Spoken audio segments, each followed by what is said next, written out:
Hey, welcome everybody to another Hangout with 3DHP. It's Saturday, 1 p.m. Pacific. I've got lots of people in the back room. Thank you, everybody that's joined in and everybody that will join in. If you're not watching it live and you're watching it on a rerun, there's going to be a lot of great content here. I stream anywhere from 2 to 4 hours every Saturday. I'm live on my Facebook group, my Facebook page, and on YouTube, and I'm running in 1080p. So let's see what we got going on here in chat real quick. Old Curmudgeon, hello. Kieran. Audra Murphy, SPC 3D, hello. Non-fam. Andrew Osmond, hello. Gary T, hello. Let's me bring in all my people in the background. Ooh, Astro Printer. Rich, how you doing? Doing good. Jamie, Denny. Hi. Hey, how's everybody doing today? Great. Great. That's my FU cancer bear. Very nice. There's an alien on Gambody I want to print that has a finger up. I just haven't got it yet. Hey, Jerry, I have to say that's one badass intro. Hey, Vincent. I can't complain. That's awesome. Hey, man. I'm at work. It's so weird. We're actually seeing him from a different point of view. We're not really seeing him from above his head. Yeah, so I'm at work at the moment and it's very quiet today. All right. That's good. Very cool. So, So, that print from this morning finished. And wow. Oh, the lucky cat. Love the Very colors. first Came out very print. nice. so you're going to see it. That's beautiful. That's a nice print. Oh, is that what your new printer? That was the one I unboxed this morning, yeah. Oh, wow, that's nice. Well, that's a beautiful print. So it prints really well. And it was printing fast too. I'll have to look at the G code later on. Yeah, Let's see Kenneth, what's I've got OBS running in the background, and I'm using a StreamYard. Yeah, I use I wasn't using I use this morning I just did live straight to YouTube from OBS. Well, let's go around the ring here and see what everybody's been up to. So, Rich, you've been very busy, and you haven't been around much, and you had another video you came out with, I believe it was yesterday, and your new room looks really awesome. Thank you. Thank you. Yeah, it took about a whole week of my time. So it was a long week for sure. I just thank God for my son. He did all of the work.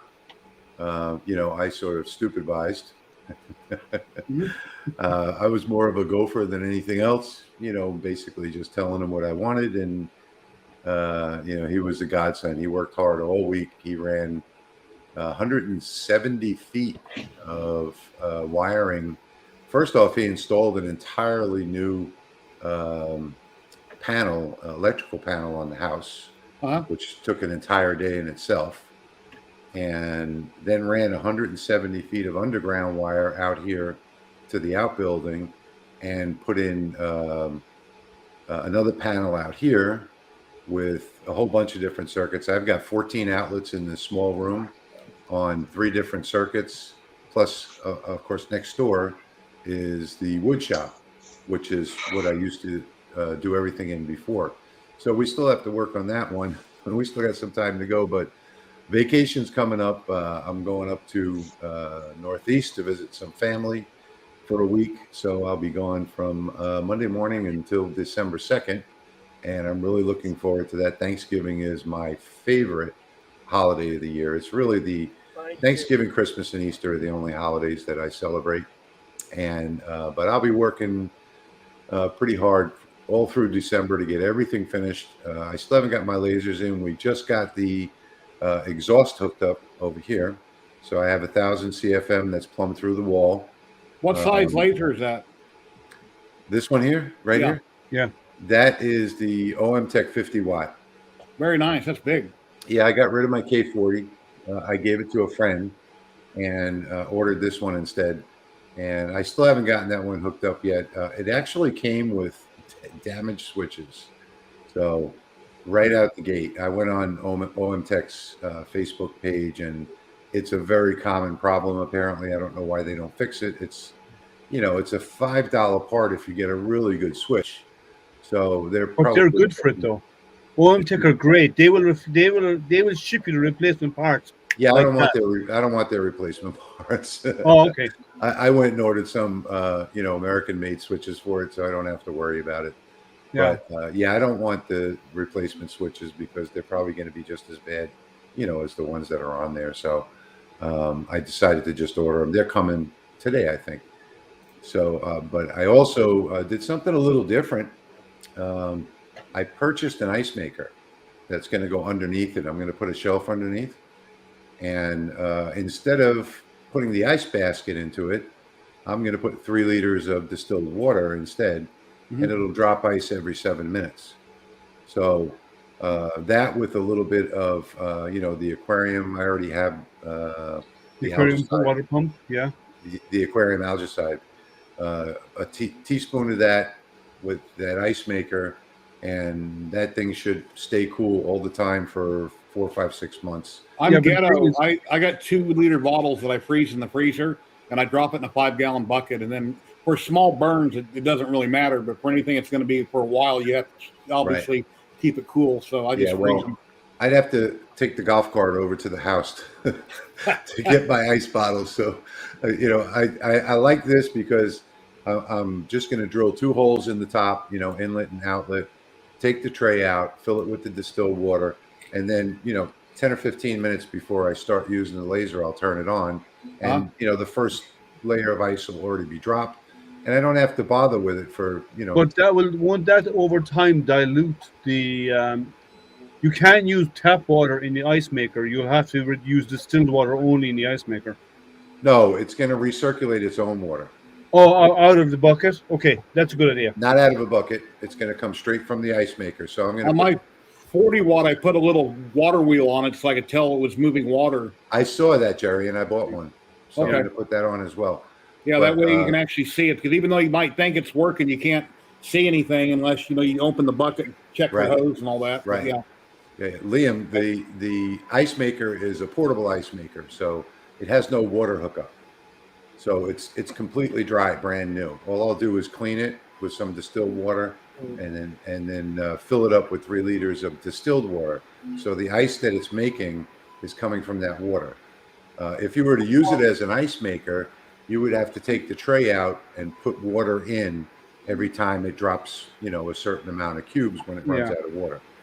So this is going to just continue to recirculate the same distilled water, and with that teaspoon of algicide in there, it should last for a good 6 months before. Oh, more. I have mine. What I did with mine is a little different to what you're doing. I got a 20-gallon trash bin at Home Depot. Yeah. The plastic ones, and I put in 5 liters. No, it wasn't 5 gallons. I put in 8 gallons or 10 gallons of water into it, of distilled water. Distilled water is cheap. Yeah. Yeah, the baby food section of Walmart, you buy gallons. Yeah, but I got the 2-gallon ones, the big, really big containers, and then I have the water pump in the bottom, and the return from the water pump is actually underwater as well, so nothing comes above the water. Right. And I've never had to change the water yet. It's been a year running. Yeah. Yeah. Well, I'm sure I can probably go a year. Yeah, you probably can. Well, it depends on your climate, right? The warmer the weather is, the more you have to fight temperature issues. Let's see what somebody else has been up to here. Hey, Sure. Jamie, how you doing? What's going on? Hey, I'm great. Well, I can't even move him because I don't have him glued together yet. I'm doing this Bruce Lee for a Christmas gift. Wow. Oh, Bruce Lee. Nice. Yeah, he's pretty cool. I mean, he's a free file on the Reality Cloud. And then people found out that I can personalize Christmas ornaments. So I have been printing Christmas ornaments like crazy that time of year. So I don't really get to do anything I want to do, but I don't mind doing this for people. Nice. Cool. And then I got, nope, wrong way. Got that in the mail yesterday. Oh, resin printer. So it's the Reality Howlett Light. Cool. So I got to do a review for that. Yeah. Nice. The last resin I got was a week ago. Was my the GK1. That print's really nice. I didn't even really, well, they reached out to me, I guess it was in October, early October, and said, hey, we're going to release these. Do you want to do a review? And I said, yeah, okay, sure. And then it never came. And so I just assumed that I got forgot. Well, yesterday I got a text from DHL and said, your delivery is going to be delivered today. Yeah. So, yeah, it showed up. That often happens. And let's see up here up on top. Denny, what are you doing? What's going on? Not much. I'm just trying to level my bed, and I just took the glass plate off and washed it. Yeah, I see you just started a YouTube channel. It's nice. Yep. Sweet. Yeah. We're so, expecting big things. Yeah, I'll post a link here in a little bit in the chat. I'll put the link up for it in the Yeah, chat. you'll have to And- send me a link. yeah. Daniel. Now I'll that I got my subscribe. lighting, I can actually see my phone. What printer is that you have? And it's a Lava ET4. Yeah, it's the same thing as the A9 ET4. Uh-huh. How long have you had it? I've had that for 2 years now. Mm-hmm. Yeah, as you can see that I built a custom shelf back here with all my prints on it. Nice. The Astro had the same thing, but mine is white. Yeah. Uh-huh. Very nice. Cool. So we're expecting a new video every day. Oh, Not every day, but every. Absolutely no pressure. good luck with that. No, we wanted to be as prevalent as Rich. Rich pumps out videos like taking breaths. Yeah. Yeah, Well, next that's Thursday- you up there behind me, up on the screen back there. So Yes, it is. I spend Next a lot of Thursday, time watching videos too. Comgrow is going to have me and Liam on next Thursday on their live stream from China. Yeah. So we'll be on there talking about their Comgrow Z1. And speaking of excellent. that, Rich, did you get it sorted and get it working? Yeah, I found out what the problem was. I wound up, well, first I tested the motherboard. Didn't find any problems there. Then I tested my cables. And then finally I said, well, you know, Jerry, that you told me to check the power supply, right? Yeah. So I checked the power supply and it had 8.5 volts. So I took it apart, got out my my soldering station, and because there was about 9 cold solders on the board. So I just took out my soldering station, fixed them all, plugged it back in, and I had 24 volts. Well, then I'll have to check my brick because I'm using a different one, so that could be the problem. And then I got that new cable that I ordered I told you about. I had that on the CNC yesterday. It worked fine. If I was later today or tomorrow morning, I'm going to hook it up to the Comgo and redo the burn again and try to finish Eiffel Tower and see if it stops on me. So wait, you got a bad brick too? It worked fine for weeks, and all of a sudden it quit in mid-print. It just quit working, and I couldn't figure out why it stopped, and the program is still running in Lightburn. So I took a different brick I had on a DIY printer that has their head on it, plugged it in, and it kept working. But last week when I was in the garage, I was printing your Eiffel Tower on the new files. I got one sheet done. It was fine.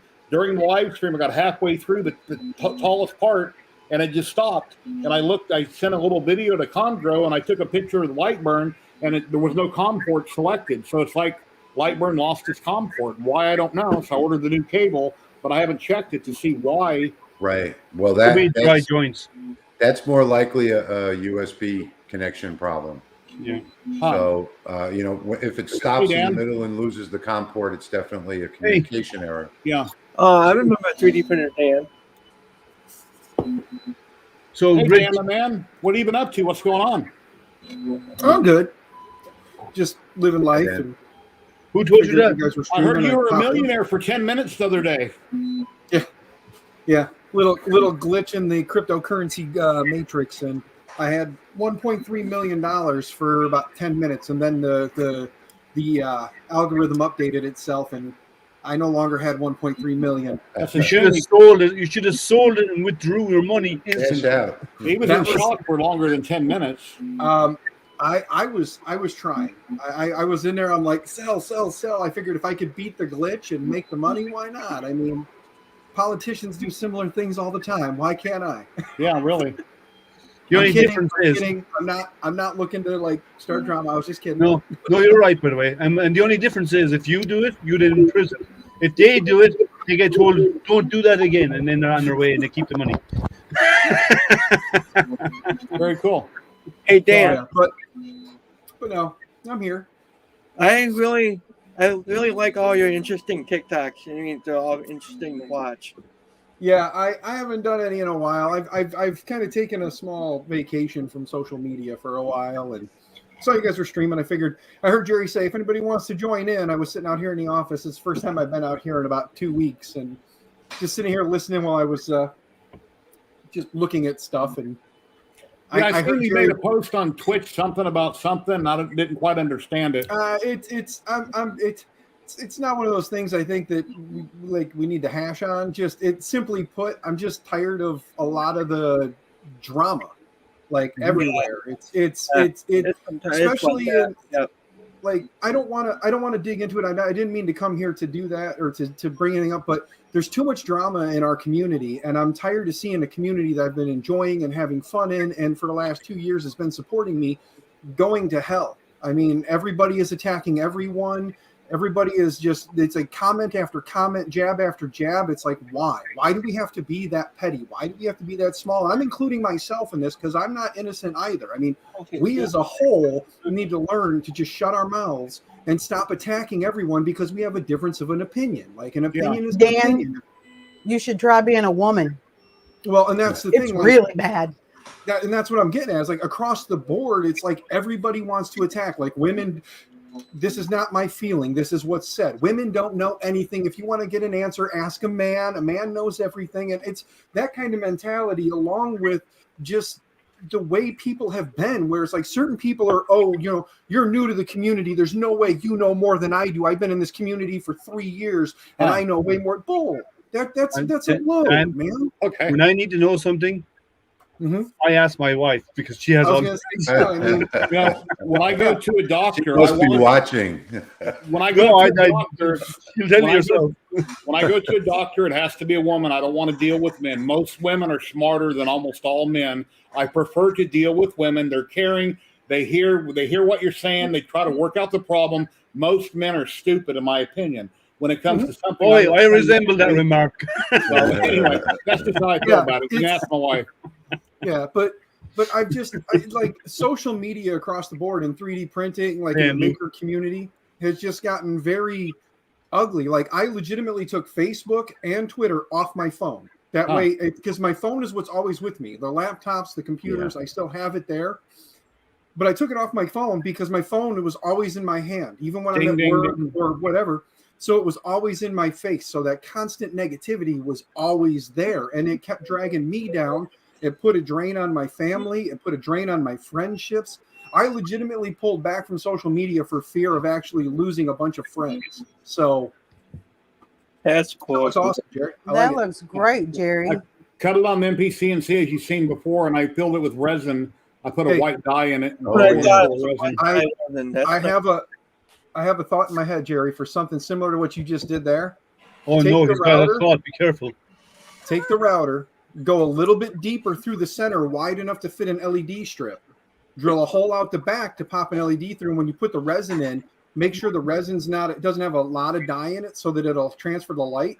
And then just do like a white like you did there. And then you can change the light color and actually it'll shine through the resin. This one is a Christmas present, and I hope that they're not watching on Facebook. I don't You got it backwards, Jerry. Yeah, I know. It's on purpose. Oh, okay. Wow, that's I like that one. The way that's a blue ink dye, and it came out green. So, but I'm happy probably with because it. they mix it behind and behind it, the brown stain behind it. I was gonna say I like the way the grain comes through the dye. Yeah, that's Like gonna be through a the rest Christmas of the present for my grain sister and her behind it. husband. And then I've been working on some flags. And when I posted the pictures the other day, they were up for 3 or 4 days, and I couldn't figure out why my flag looked funny, and nobody online told me. I had my stars upside down, so I've got them flipped back over. Yeah. And originally, an American star has a head on top, 2 arms, and 2 legs. Well, I had the legs up top and the head on the bottom. Jerry, correct it. Jerry, you must have thought you were in Australia with Kieran. That's why you put it on upside down. Something. Or I got just wire turn on it the over, back. Jerry. I've got 4 of these made up. I'm going to put probably 3 of them on Facebook Marketplace and sell them. And then I'm going to, if they sell, then I'll just keep making more. But it takes me a few days to make them. All the slats are ripped down from 2x4s, and they're individually cut and burned and stained. And I've done this on my MTCNC, the pattern there. So, yeah, they're a lot of fun to make. Yeah. Hey, Dixon, how are you? Well, I don't find that issue that you're having about social media, Dan. I don't find it because the guys we hang out with here in social media, we don't do that. I'm very selective who I do and don't add to my social media because for that very reason, right? So like I have you and all these other guys here. They're all in my social media, and I'm good with that.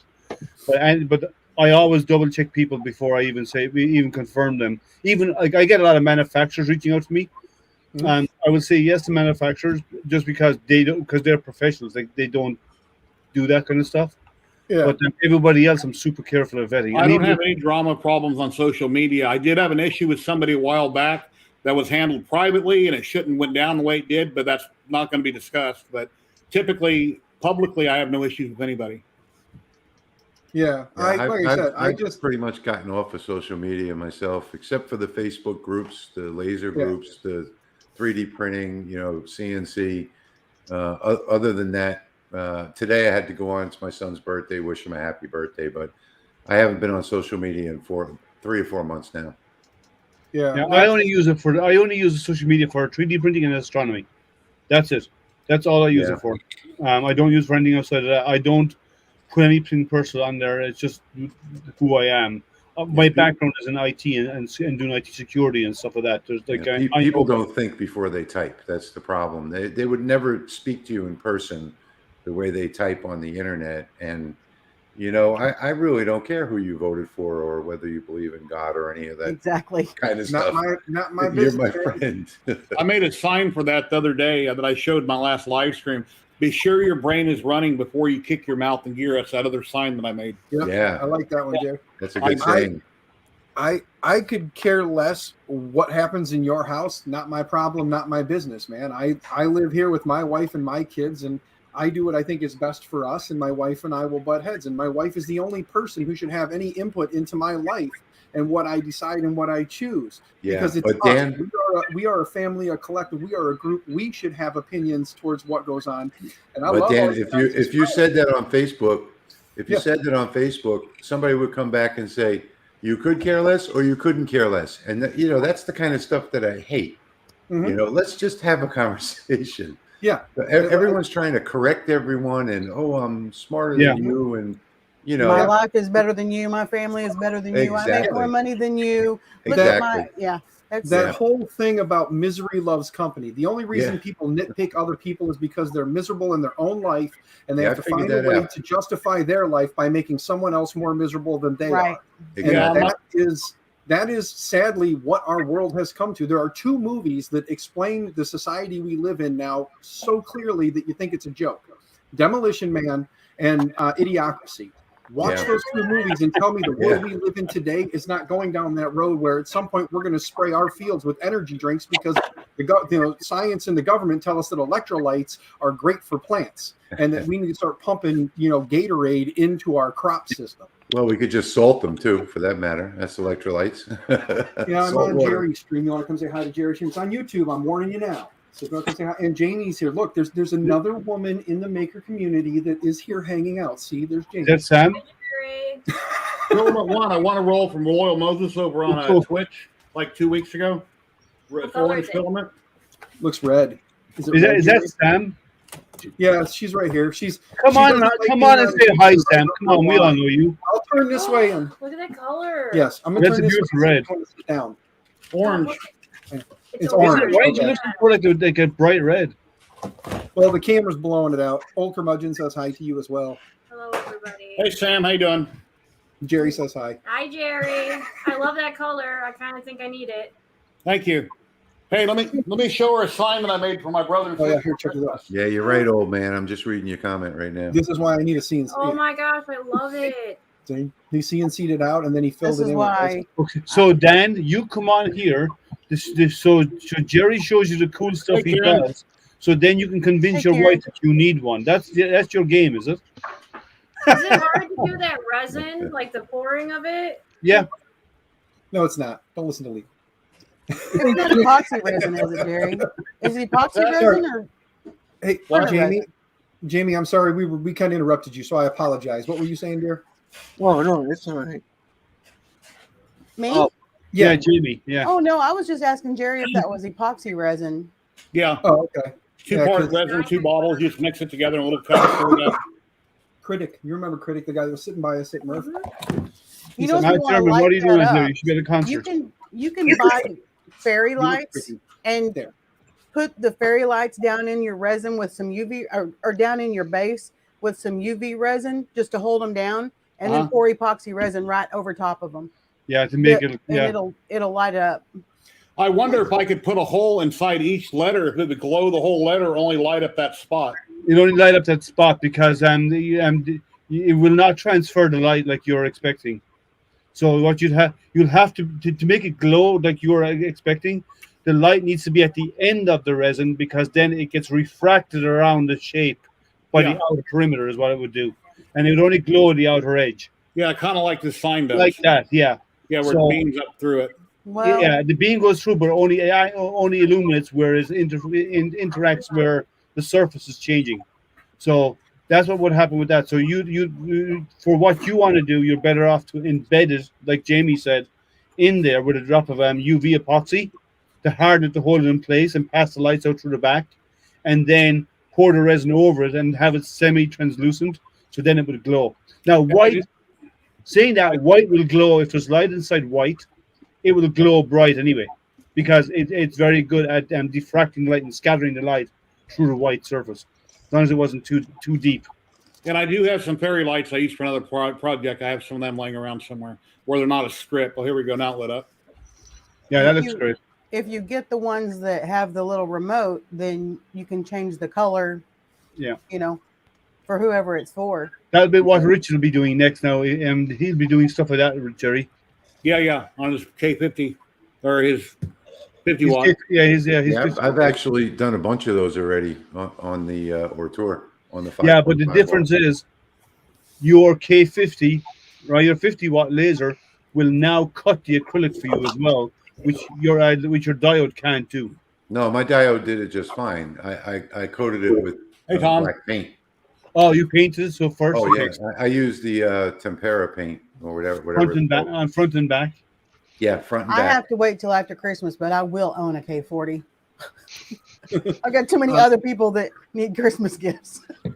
Nice, Jerry. I gave away a K40. I know. I heard you, Rich, and I was like, "Oh my God, he just gave one away." That's a Christmas present if they're not hopefully they're not watching. Hey, Demar, you cover? Yeah, that came out beautiful, Tom. I used that resin and that's a blue dye, and it came out green. Why I don't know, but the brown behind it. And I tried not to go to the very top, so I don't have to mess with sanding it. Even though I did get a few spots on the wood where I need to touch up and sand that off a little bit. Yeah. I think the only thing I would do better is the routed edge on it. Yeah. I find it's better to do the resin and not bring it up flush unless you're looking for that perfectly flat. I kind of like that engraved look where you see the edges. Yeah. They came with these little rubber cups, and I wanted to mix them up in a solo cup, and I was going to message you. I didn't know it would burn up the solo cup when I mixed it up. I didn't know if it would work. No. The little paper cups, it won't damage us. No. No, it doesn't hurt it. Because it does get warm. It will get warm, but it won't damage it. Yeah. You know what I have If your found resin out. is getting warm, then you better pour it now. Well, resin gets warm because it actually cures via, because it creates an exothermic reaction to cure. Right, it takes an exothermic reaction to make it cure. But if your resin is getting hot in the cup, you need to pour it now because you're about to have smoke. Resin melts these gloves. I don't know what because they're what you know. They're made of They were stupid cheap. Yeah, I can't remember. I've had them forever. Resin will destroy vinyl, but it won't do it to. You want the nitrile gloves instead. The nitrile or neoprene or rubber gloves, it will survive. Yeah, I think I'm going to get some silicone ones and try it where I can, wash them off with some rubbing alcohol. No, I use the heavy duty. I like to use the heavy you were saying that gloves. before. Yeah, and they work great. I use the disposable mechanic gloves, and they work just fine. Well, when you're dealing with resin, you don't have to. What you can do is you put IPA on your hands afterwards with the gloves on, and rub it in, and then clean the gloves off with a cloth. If you get these 9mm gloves, and you can clean them off, and you can use them. You can use them multiple times. I can never get. I wouldn't be able to get them back on after I took them back. After I took them off, I have trouble getting them on when they're brand new. Well, talcum powder, baby powder inside them fixes that. Yeah. Take one of those out. I want to see how thick it is. Because I was actually looking at the Harbor Freight 5mm. These are the 9mm. These are heavy ones. The 5mm is what I buy for resin. I buy them all the time, 5mm. But I couldn't reuse them, and half the time I'd rip them messing around with prints. Just ask for the. Always make sure you ask for the destination of that finger. These are like 3mm. These are to get the 9mm, they're heavy duty. They're really tough. They don't tear easily. The 5mm tear easy. These don't. I'm working on it. One of them I did there, Sergio. What are those ones, Jimmy? Not Hobby Lobby. Sorry, you move too my mic off. fast. There you go, You fix this real quick. What I wanted. These were like, I want to say $8 at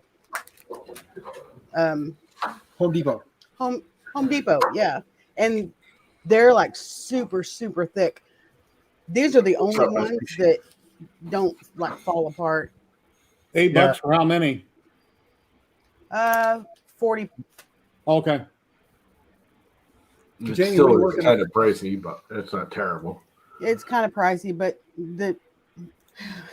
I don't wear gloves.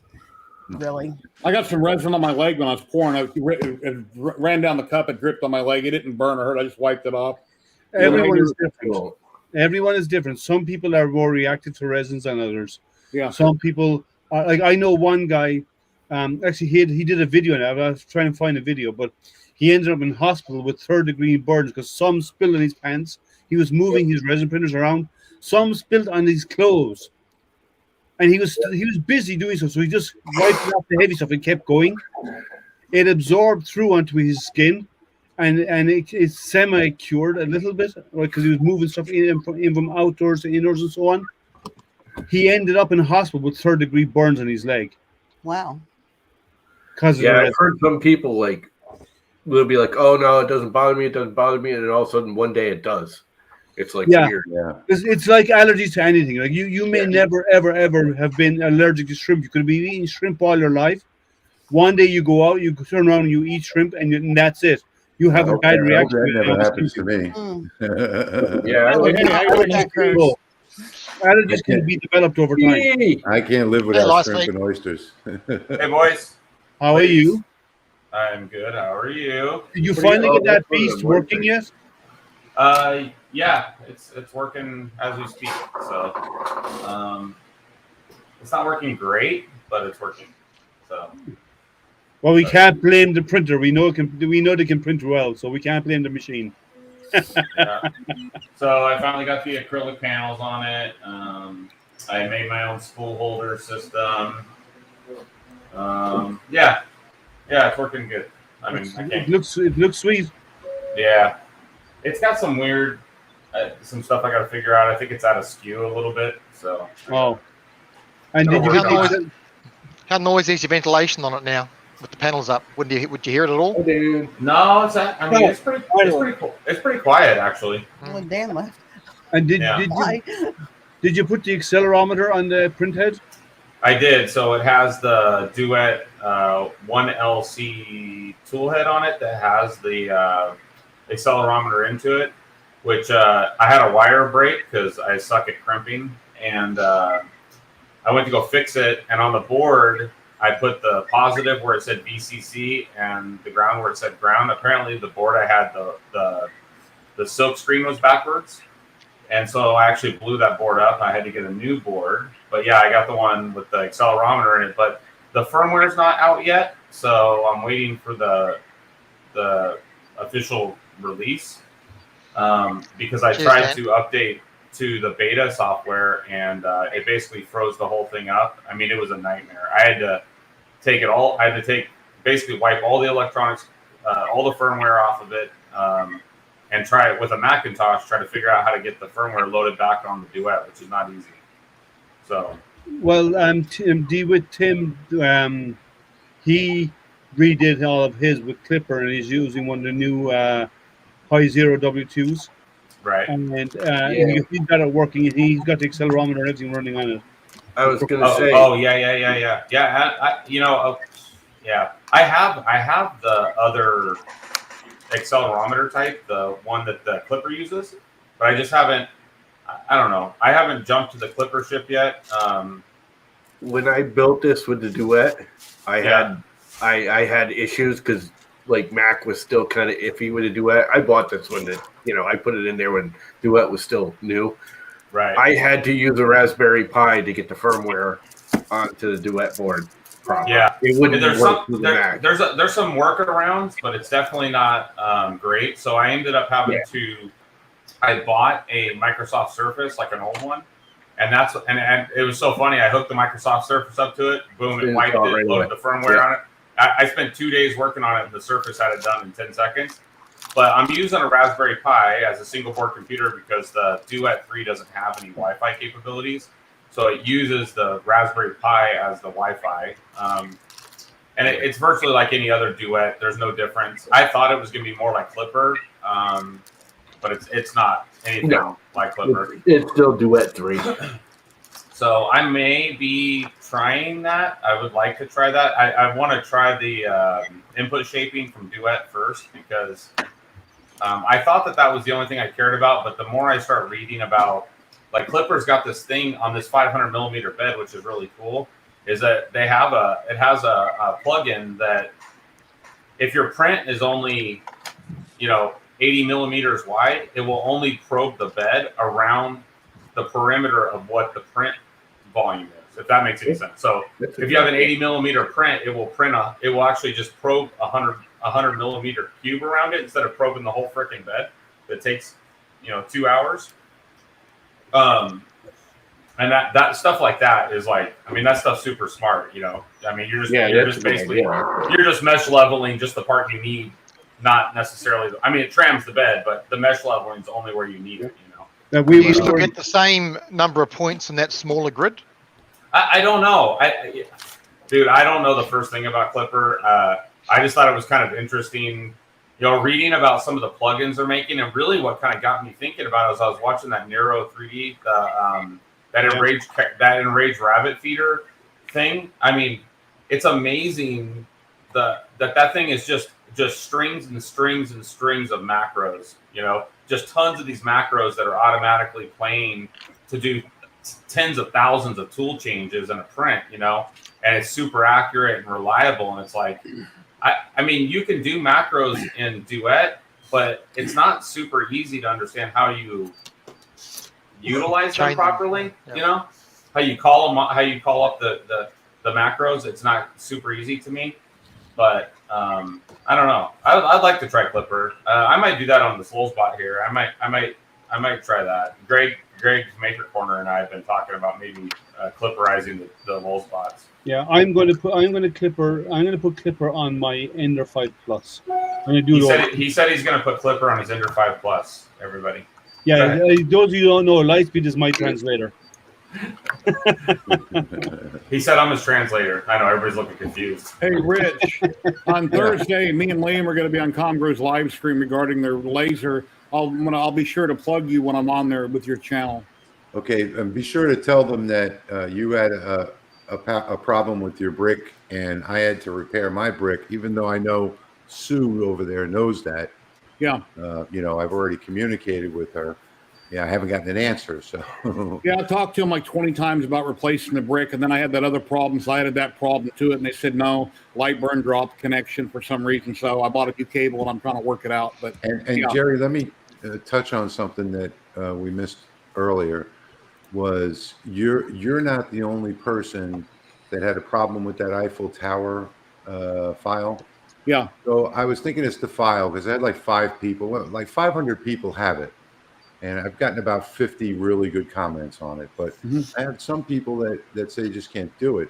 So I got in touch with Jason, the creator of Lightburn. And I sent him a message. And let me read to you what his response was real quick. Okay. It says, there's nothing wrong with the file. The problem is that there are a lot of small cuts followed by jumps. And if the settings of a given laser are set too aggressively for either the travel speed between the shapes or the acceleration, it can cause resonance. And this makes a lot of sense. And that can cause the steppers to slip. It's not uncommon on stepper driven systems, and particularly on budget brand CO2 or diode lasers that often come with optimistic settings and can slip. Worse still, lasers are generally self-assembled, and customers will do things like swap the original laser head, blah, blah, blah, blah, blah. So basically, what he's saying is that there's not a problem with the file, and I already knew that, but I just wanted to confirm it by sending him a copy. But it's more likely that, so you have this resonance in the frame. So you have the X and the Y. On some lasers, the X and the Y are different sizes. That doesn't really matter. It's better to have a square than a rectangle. But even if it's a square, even if it's the same distance, even if you do everything right assembling it, one belt is going to be looser than the other. Some of the nuts are going to be looser than others. And it's going to, with these short, hard jumps, unless you're running at the right speed, you're going to wind up having problems with the final cut, and you're going to miss steps. And I can tell you that probably 90% of the people that are out there shouldn't be assembling these lasers, or modifying them. And nobody tunes up their laser. I do a tune-up on all of mine every month. You got to check your eccentric nuts. You got to check your belts. I grease the bearings, and there's all types of things and that's how you get a perfect cut or a perfect engraving. A lot of people say, what are these little squiggly lines? And it's like, well, you assembled it wrong, or your belts are not right. Yeah, I had an X belt slip, and I done a kiss on a mirror. I done an engrave on a mirror that I had painted. It was all coming out jagged on one side, so I had to tighten up my X belt, and that solved the problem. Yeah, and but I wanted to share that email from Jason, regarding that, because whenever I see people with Lightburn doesn't really have issues. 99.9% of the issues are resolved in beta. When we're testing it, it's that 99.9% of the issues out there are user error. So and then now this is equipment error on this particular file. So my point, this whole long drawn out diatribe was, slow down your speed, make sure that your belts have the right tension on them, make sure all of your nuts are tight on your wheels in the V groove, make sure the laser head doesn't move. And then one thing that I like to do after I tighten my belts is I manually grab the laser and I push it all the way back to the far right corner by hand, the gantry, all the way into the corner. Then I diagonally come back to the opposite corner. Then I come across to the right and do the other 2 corners. And if there are any missteps on your belts, that synchronizes your stepper motors.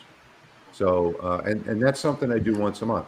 I'll check everything and I'll make sure that there are no missteps. And the other good thing to do as well is when you're moving it, feel for any sticking points, because if you don't use your laser on a regular basis, those wheels will develop flat points. Yeah, when you develop flat points, now you have stiction areas where it's moving travel. So you always check that as well. Yesterday, I've never gotten a flat point, but monthly maintenance, maybe every 2 months, is probably a good thing to do. And I also change all the wheels once a year. I think it was yesterday. Laser Everything had a live stream, and I had shared it. You're like, well, his video's down. He went live. I shared it out on socials for him, and then he was having trouble putting the original O2 together. It was driving him crazy, and he just the live stream. He said, I'll come back in about 90 minutes, and he never did. No, Alex came back. Oh, did he? I didn't see him come back up. Yeah, but he was still having trouble, and it looks like he deleted both of those. Well, Yeah, like, well, I what told sort of him problems were you having? Because they're easy to build. The paperwork, he's having trouble with the paperwork. I said, well, the PDF or go to the company build video. And he says, I don't want to have to watch somebody else's video. Well, the company build video is really quick and fast, and, you see what's going on. No, they have really, the instructions that comes with the laser are not great. But if you go to their support site, they have instructions out there written by the support guys that I know him very well. And they are fantastic instructions. I mean, he shows close-ups. He shows everything. Well, his instructions, I guess, weren't very clear. Are you talking about Gil, Liam? Yes. Okay, yeah. His instructions were great. Yeah, he misses a lot of steps too. But I mean, I like Gil. He's a good guy. But they don't have a good instruction manual. It's a good instruction manual for you, okay? Because you have common sense. You have 3D printers. You're talking Liam here. Everybody here will disagree with that comment.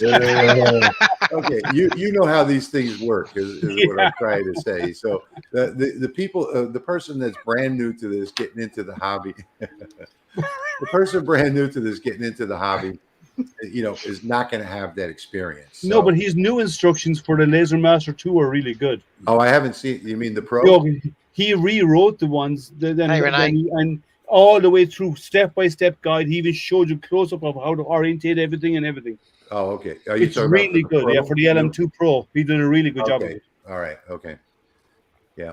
Yeah, you should check out his new instructions on there. You can download that from the support site, and it's really good. And he's even added, the Z adjuster, the one you can actually move rather than just loosening the screws and doing it. It's actually proper control. He even have instructions of how to set that up and everything in there now as well. And somebody we haven't talked to yet, Kieran, what have you been up to? What's going on? Not much. Been very quiet. I've been busy at work, unfortunately, so I haven't done much. Been very quiet. Hey, Kieran. Hey there, Liam. Don't fall off the ceiling. Yeah, I noticed on a map the other day, I was watching a video about China like most people have been, and I see Australia's right by China. You're right below them.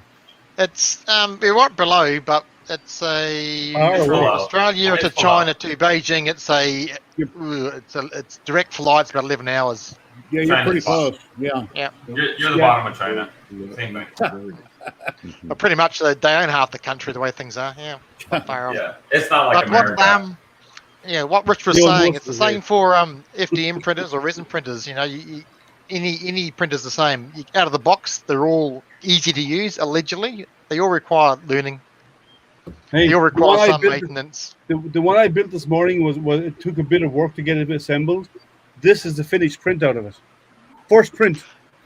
But that's their pre-sliced G code, much like using Super Slicer or something else. But it looked like it was doing about 70 or 80 millimeters a second going by the way it was printing. It was rocking. So it came out fantastic for that speed. This is something I've been having fun with lately. Layer changes. Nice. Making holders for Alexa. Headphones? Alexa. Okay. Yeah. Well, that fits. Put Alexa in there. That's awesome. Hey, you just set mine off. Yeah, I've got her in every room in the house. There's mine for my my Google. My Google. It just plugs into the wall. Yeah. Cool. Yeah, that's what I have. In the house. I have a Stargate. I don't know if any of you watched the series Stargate. Yep. Waiting for the new one. Waiting for the new one when they ever get it off the ground. Yep. Yeah. Yep. But I like when I get a notification, the light goes around and it actually looks like the Stargate. I designed these for so they have like a cage that the thingy sticks in. But my problem is my dog likes to knock them off the wall, so like they're constantly getting knocked off. But this also blocks the light, so you can't see the light at nighttime. Yeah, I like my devices when they spy on me to be more inconspicuous, More inconspicuous spying. Yeah, like I don't want to feel self-conscious in the shower, so. Yeah. Mine wouldn't fit in any of those because I have the big.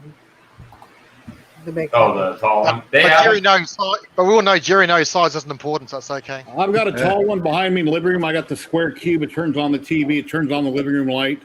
It's voice activated in the living room. So it's a cube. And then all the bedrooms, I have a little bitty one. And in the garage, my son gave me a small dot that has a big base. It's like an alarm clock.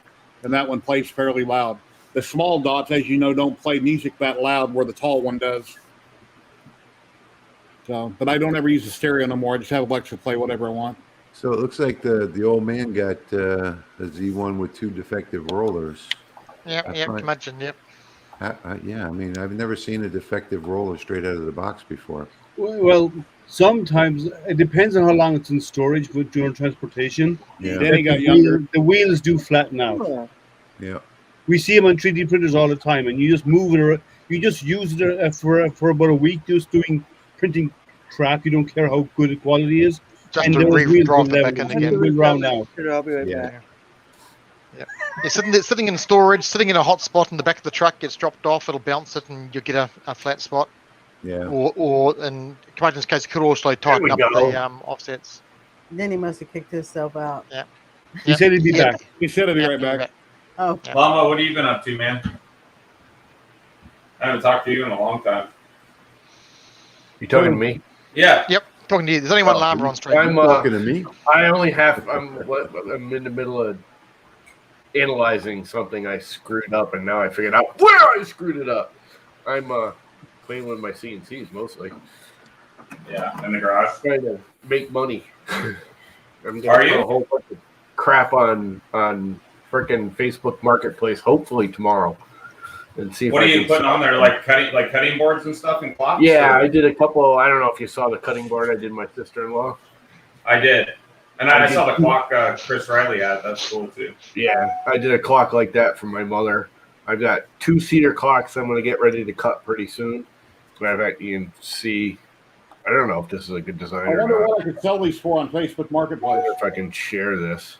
I think it's cool. I just don't know how much for. That I size don't- is about $60, Jerry. $60 to $70. Especially right now, Jerry. Well, the lumber's what's the lumber? There you $20 the lumber alone. So definitely, yeah.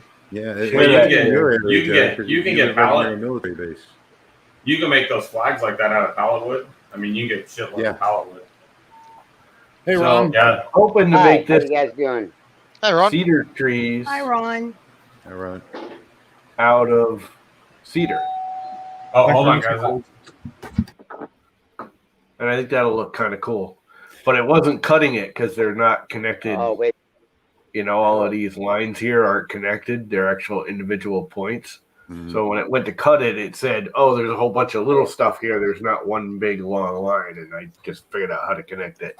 Your 'Cause clock it's for your actually just- mom came out really good. When you were pouring resin in that clock, I was wondering about the pattern on it, but once you got it done, it looks really nice. Yeah, it doesn't look terrible. I just drew that myself. Just like this one. I drew this. I draw all this crap in Affinity, whatever it is, Designer. Because it exports SVGs generally that Fusion likes. Is the clock square like that, or that's the material? So it'll be square though. I haven't decided yet. That's what I'm still doing.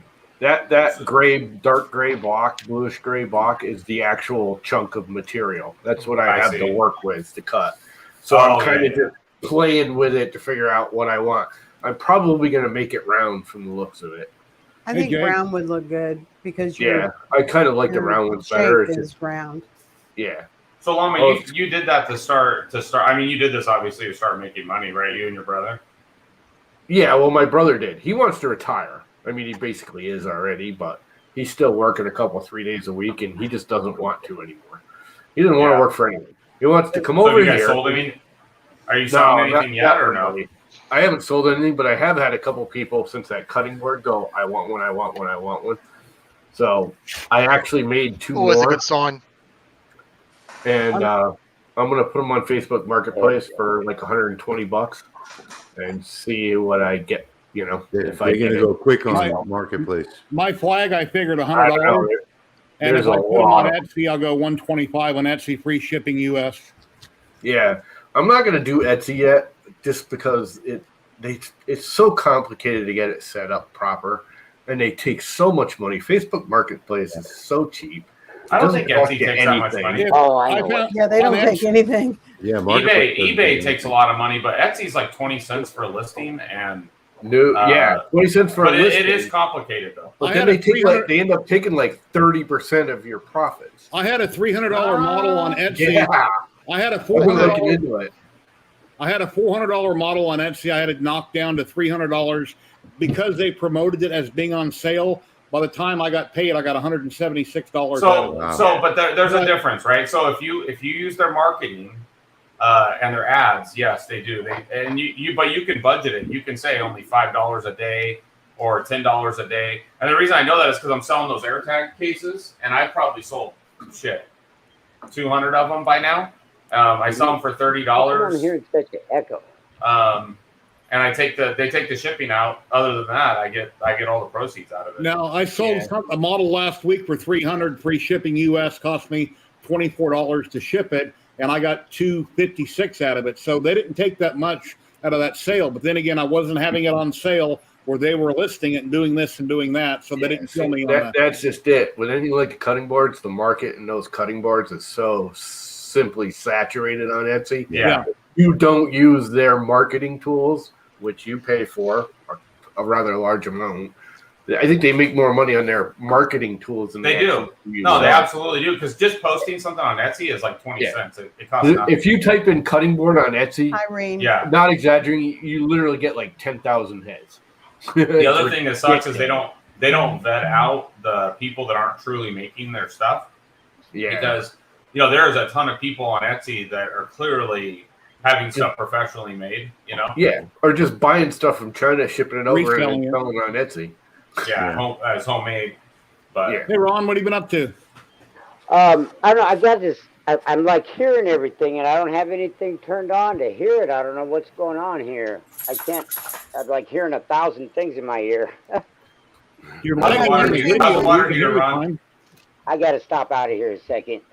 All right. Dang. Hey, Tim.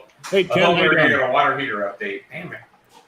You got to be careful with Marketplace, though, if you have a limited supply, because I tell you that I put my ads up on Saturdays usually. I'm not going to be running any until the new year because I'm going on vacation and finishing up here. But typically 2-3 hours. I mean, I've got 50, 60 messages for something that I may only have 15 or 20 of. I've put stuff out in Marketplace, and it's been out there months, and not even one response. I've had both with Facebook Marketplace. I've had stuff. My drill press sold in like an hour. Yeah. I have a laser printer. It's a wicked nice, like $500 laser printer that I have for $100, and I haven't gotten a single bite on it. But you got to make stuff that people want. Like I do personalized stuff. It's all personalized. Yeah, I was doing personalized stuff too. That's hard to do on the Marketplace. But I'm talking like the world events things, right? Like these things right here, you can't keep them in stock. What are they? It just says "Let's go, Brandon." You don't know what that means? Yeah. Is that vinyl? So check it out. So I go on there, order like I think 500 of them, sold out, dude. I can't keep them for long enough. They're so like people are ordering 10 and 20 of them at a go. Yeah, that was actually regardless of what you believe. It's like I learned this from Chaos Cortec. If you make something that is the meme of the day or whatever, dude, people will they go on Etsy and just buy the crap out of it. You know what I mean? Like, well, you remember those Xbox controllers and the PS4 controllers with the steering wheels on them? The little steering wheel thingies? Yeah. That's what Uncle Jesse sells, he said. That don't work. Yeah, they work. Yeah, they don't help you at all. Well, I was doing personalized slate coasters, whatever you want on them. They were slate stone engraved. Not even one bite for months up there. Well, don't forget, Mama, if you make a Let's Go Brandon clock, I'm telling you, you will sell 200 of them by Saturday. I'm serious. I'm dead serious. People are like actually out. They're shopping for it. Liam, I'm in a big city, so there's so many variables involved. Anything I put up on Marketplace, even if I'm selling something used, I mean it's gone in an hour. So if I sell a printer, I can sell a printer in the same day. But anything I make on printers or anything I make on lasers, I no go. No. What category are you putting them in, Liam? Yeah. It depends on what it is. You can sell anything. What category? I just had a tangle in my filament. Oh, What no. category are you listed in? I said it depends on what it is. Okay. But I often use them stuff like Hi, Tim. Hey, how you doing? Hey, Tim. I can't remember, like He just know the fact those out, man, and they category. don't want to buy it Okay. from you. It's like these flags. If I put them on, I'm trying to figure out what category would I put them in. Miscellaneous, so everybody sees them. I don't know. Homewares Yeah, or you can, something Jerry, like you can that. see them. I mean, if you go on there, you see. I mean, people are selling those now, right? Yeah, I'll just Google One it. of the search coolest things on I it. saw with those flags is there's a company that makes it where it hangs on your wall, but then it's on a hinge and it opens, and you can put guns inside of it. Oh, So yeah. it's like a secret gun compartment on your wall. Yeah. It's super cool. And I bought one for somebody for a wedding gift one time, and they were like, it was like $175, but it held like 2 long rifles inside of it. Uh-huh. It's really, really cool. But Yeah, it looks they just even like have the that flag. RFID card you just pass it over a star and it opens. That's right. Yeah. But it looked just like that, like a burnt American flag type thing. And I mean, I'm sure they're selling them like hotcakes, you know? Yeah. What's new, Mr. Tim? How you doing? Hey, doing good. Finally got an actual real Hey, customer printing on the You're rat rig. printing. Whoa. And A commercial print. Well done. It's actually hitting 250 millimeters per second on some of the outside perimeters.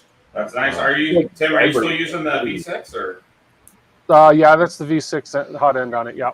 Yeah, that's plenty. Yeah, but we got Clipper all tuned up and everything going. So yeah, that's about a third of the height it's got to be. So it's nice to have that volume now, so I can print these parts in one piece. Have you tried to? What are you going to do with your umbilical? With my umbilical on the hot end, the wiring. Oh, I'm gonna do a you do a chain. A chain. Yeah, I just got to print. I got mine. I got mine with way better, way safer. What is better, way safer. So I got mine with a zip tie. I bought like a 10 millimeter wide zip tie. That's like huge, and you put a zip tie in it. What's that, Lama? What's that? That a spring. Yeah, one of them springy clip things. Oh, okay. And you cut the 2 ends out, and you end up with like a 3-foot long spring. Oh, that's a great idea too. Yeah. Here's the thing: when cable chains were originally designed for like CNCs, but they have special wiring for them in actual mechanical situations. They have a super thick shell on them. Yeah. When you run a regular everyday wire through a cable chain, it's got an arc, but that wire rubs at the top, the middle, and the bottom of that arc. And if you have rapid movement, it's going to wear that wire out just as fast as if you let it drag. This, what do you got, Llama? I mean, you said springy thing. I don't know what that is. The whole arc moves evenly. Auto parts store to pick up stuff. Arnold Schwarzenegger used one in that movie to pull that thing out of his thumb. You push your thumb and it's got the little fingers and it goes out and grabs it. I cut the top and bottom off and I just use the outer spring. That's all. That's a good idea. That is a good idea. But on this one, Llama, beautifully. On these printers, we need one that was how long, Tim? 3-4 feet long. Pretty long. That was 3 foot long when I got it. This is a 500 square frame. Some of them have magnets on them too. It's the same thing. I have 2 in the garage. You can buy them at Harbor Freight. Yeah. Well, this they're like $3. The zip tie I put in there, I think was. I mean, the zip tie was like 3 feet long, and I used 2 of them doubled up. I use one. The zip tie is even hit under weight, starts sagging. Well, that's what I'm saying. That's what even right now. This does not sag. It doesn't. And the other thing is don't use tie wrap. Use the plastic automotive, wire housing. What the hell do they call that crap? Split loom. The split loom. The split loom adds strength in itself. It gives it a much more even. As this thing moves around, the whole bow moves. It doesn't just move in one little area. It doesn't add stress. And as long as you hold both ends, which you should do with any wiring, as long as you hold both ends, you will never break a wire inside of that. Well, Tim, you're going to enclose yours, though, right? You're going to put a lid on it, or no? No, I don't think so.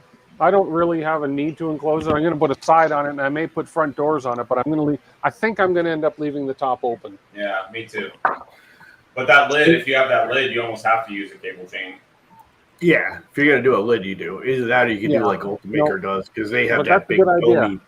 I'll go to it's called Princess Auto here. It's a store that has everything under the moon. Jerry, I'll be back in a minute. See what they got. Right. Yeah. Renee, thank you very much. Grabby things are freaking awesome. And just Renee sent me $25 on PayPal. Thank you very much, Renee. It's awesome. Wow, thanks, Renee. Really Nice. appreciate it. Nice, Thank Renee. you very much. Tim, measure how long your wire line is now. Add 4 to 6 inches, so you know how long of a grippy thing to buy. I think mine's like 3 or 4 feet. Yeah. Well, that was a 3-footer. I cut it down. Yeah. I'm gonna look at that. You said you got it at Harbor Freight. I got one at Harbor Freight, and I bought another one that I'm actually still using out in the garage. Let me search your terms. Let me search your term here. Spring grabby thing. Spring grabby thing. Spring grabby thing. No. He's going to hit a whole pile of adult sites. I think they're called flex grabs or flexible grabs or. You know what I'm talking about, though, right? They got yeah. Spring Like a grippy, grabber. and you cut the top and bottom out. You cut the thumb release and the grip out, and you pull the center core. And you can actually use the center core too. I didn't want to because I found the edges of that. It's like a flat sheet metal spring steel. They were sharp, so I just used the outer spring. They were like $4, I think. Hey, Jerry. Yeah. Way better than the cable chain. I hate cable chains. They are bad. What's the recommended temperature People think for they're great. TPU? For TPU, it's usually listed on the pack. I want to say, like 225, 230, guys?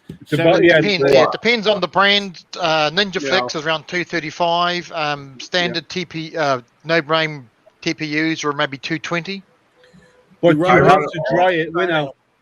We have to dry 205, 210. 1 second. You have to dry TPU before you print it. No, you don't. That's right. I always have If you don't dry it, it's going to be a stringy mess. I haven't had only the I've never fancy dried ones. TPU. The cheapo Amazon TPUs do absorb moisture. Nowhere near as bad as all the fancy. If you're getting Ninja Flex, absolutely dry it. Yeah. I would not buy all. Ninja Flex. I dry it all before I print it. Pryline. I use Pryline, and I don't remember the other brand.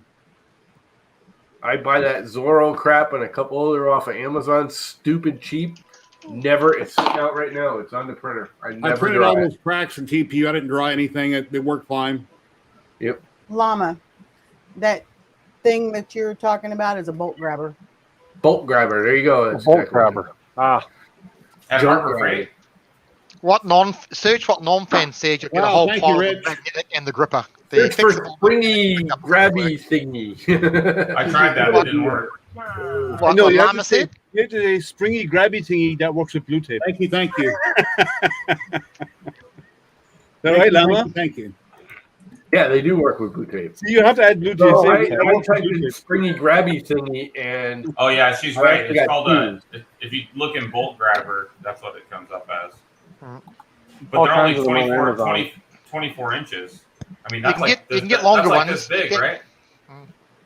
Or no? Tiny. Buy 2, double them up if you have to. yeah. I'm pretty And sure so they you're come up taking- You with get them. You get them 3 foot lengths. Easy Grab make one on 3 foot length, so you can Thank you get very much, 24 or Rick. 36. So you can use the springs that they use for bending pipes. flexible long reach. That's actually what they're called. Flexible long reach. Pipe benders is too heavy, Liam. The pipe bender No, springs you can are get them miles. you can get them for small and narrow pipes. That would do Yeah. it. That's what stops it collapsing. That would Yeah, do the but same that- job. Have you seen what pipe benders cost? Nah, it's expensive as hell. Oh, here's Thank you, one. Renee. Thank you very Good night, much. Renee. Thanks again. Good night, Renee. Take care, Renee. That'll help me afford Christmas and pay my bills for the rest of the month. Thank you. So should I, be able to I, get all if these some of you things guys right. could send me, some of you guys could send me some links in the private chat or whatever. Only thing I've ever done, I've had a 3D printer for 3 years, but I've only done, Thingiverse stuff. And of course, some Tinkercad stuff that I've made myself, like these parts the last couple of days. But I would love to learn more about the different types of filaments. The only thing I've ever printed with is PLA. So I think my Viper is capable of just about anything, right? It'll do PLA, it'll do PETG, it will do ABS. TPU. Yep. TPU. Now, there's one thing about it. Light speed in the private chat. If you print PLA and PETG, whole list of them. If you print PLA and PETG, they print great. They print, there's one thing. Once you go to ABS or other higher temperature or more exotic materials, you run into the issue of lamination problems. And the way to fix that is you need to have an enclosure around your printer. For ABS, yes. Stable temperatures, you need no air movement around them and so on for those higher materials. Okay. So like ABS, you have to have an enclosure, or else the layers will separate and delaminate. And PC can be the same, carbon fiber is the same. All of the other higher temperature ones, like nylon, like if you try to print nylon, you need to do a reverse Bowden setup, at least for nylon, because the nylon would absorb moisture from a dryer to your print head in space of 3 feet. It will absorb moisture enough to make your prints go crazy, go really bad. So will polycarbonate. PC is the exact same. You need to do a reverse Bowden. So polycarbonate will absorb moisture on the bed, and what you're printing won't stick to it because the part has absorbed moisture, and the hot filament doesn't have moisture, and it will make it polycarbonate. Once you get polycarbonate running good, it's wicked awesome stuff. But to get it running good, and I've actually printed on this, but I enclose it with like paper. Yeah, the 63-inch one will be fine. And again, you just cut off the two ends and use the core. Well, I've been trying, like I said, I've been trying to use the zip tie, and I even redesigned the tool head and the wire loom at the back so that it would accept the zip ties on both sides. But the zip tie is fine, but eventually what ends up happening is it starts falling over. Yeah. So. Well, the only weird thing about these, and it won't happen right away, but as it works, because it's actually a corkscrew spring, it will actually start working itself one way or the other over months. But every once in a while, I've found that like one end of it will be all of a sudden sticking out like 2 inches, and the other end's not in the end anymore. And I've just zip tied the end of it now. On my I wonder if the inside of it is big enough to fit the PTFE tube through it, because I got to feed that over that too, right? That longer one, it might be. This one, there's no way in hell, because the filament probably wouldn't fit through it. But the I took it off my hypercube. The longer one, it might, because I'm pretty sure that's got a bigger diameter core. I took it off my hypercube. It's out in the garage holding a camera, but my line's up on my hypercube. I did have a great big alligator clip that had a really stiff arm on it for a camera mount, and I would just have that on the top of the frame. Then I had one of those keychain holders that I put on most of my printer that with a zip tie, and it just zings it and holds it in place. So as it moves around, it just it moves around on the string, and that arm is not going to bend to any position. Yeah, that's a good idea. Yeah, I got little baby bungees I've used a few times too. When I first built this, before I did that, I used to have like a wooden arm that went up, and I had those baby bungees going down holding it. Well, you guys need to send me links in the private chat to your channels, because I'd rather watch your channel than just any. I'm getting ready to do a video. I started recording one, but mine are more woodworking now. My channel sucks. Yeah, I made a fancy scrappy handsaw stand. Hey, Dixon. How you been? What's up, dude? Good. I gotta go make dinner. I gotta find out if I'm making dinner. Yeah, I got to jump too, but I just want to stop and say hi. I just put a link. You can actually get flexible spiral tubing, spring tubing, which is up to 8 mil or 16 mil diameter as well, in multiple lengths. I just put a link up as an example for AliExpress, which is basically cool spring tubing to design stuff run inside it up to 16 mil. You get your cable. Yeah, that's the same stuff. It looks like. Yeah, it looks like the same PTFE, but you can get the larger diameter on it, and it's not that expensive. You try to get locally as well. I'd like so to it'd be cool to use it. It'd be million. really cool to run your PTFE tube through it and the wiring on the outside and then loop it all together. So I'd like to find something like this. That would cover you for that.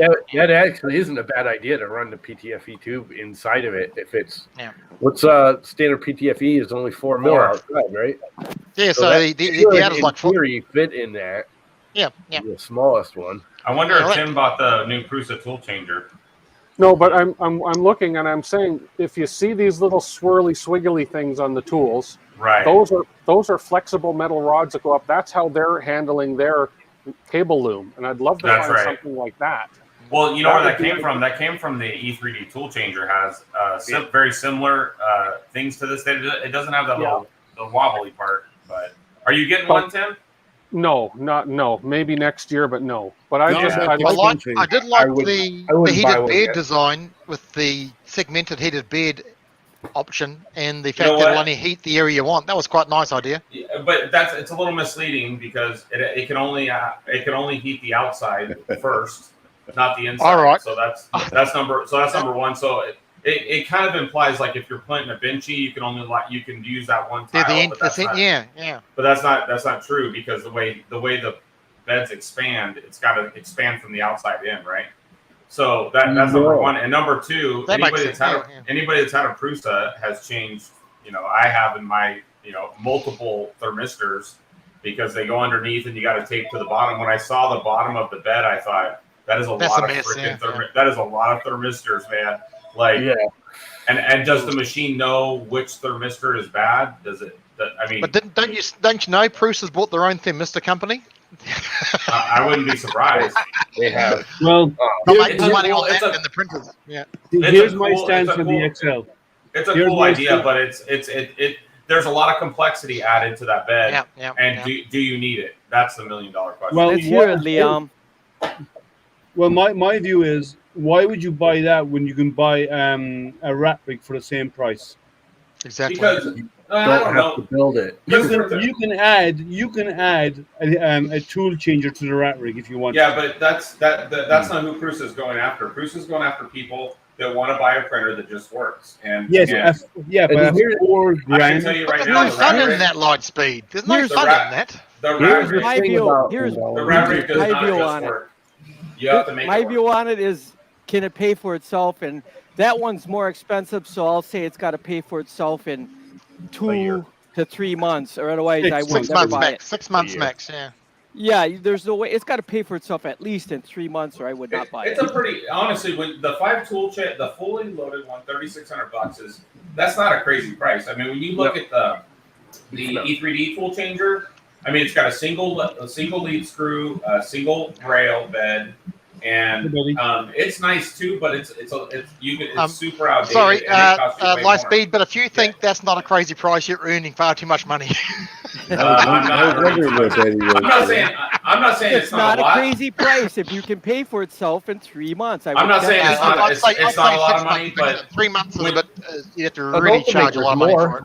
When you compare it to other printers on the market, the E3D tool changer is the only one that probably even is close to comparing it. It's a bargain. If that's Haystack's ordered one. Haystack's got one on order.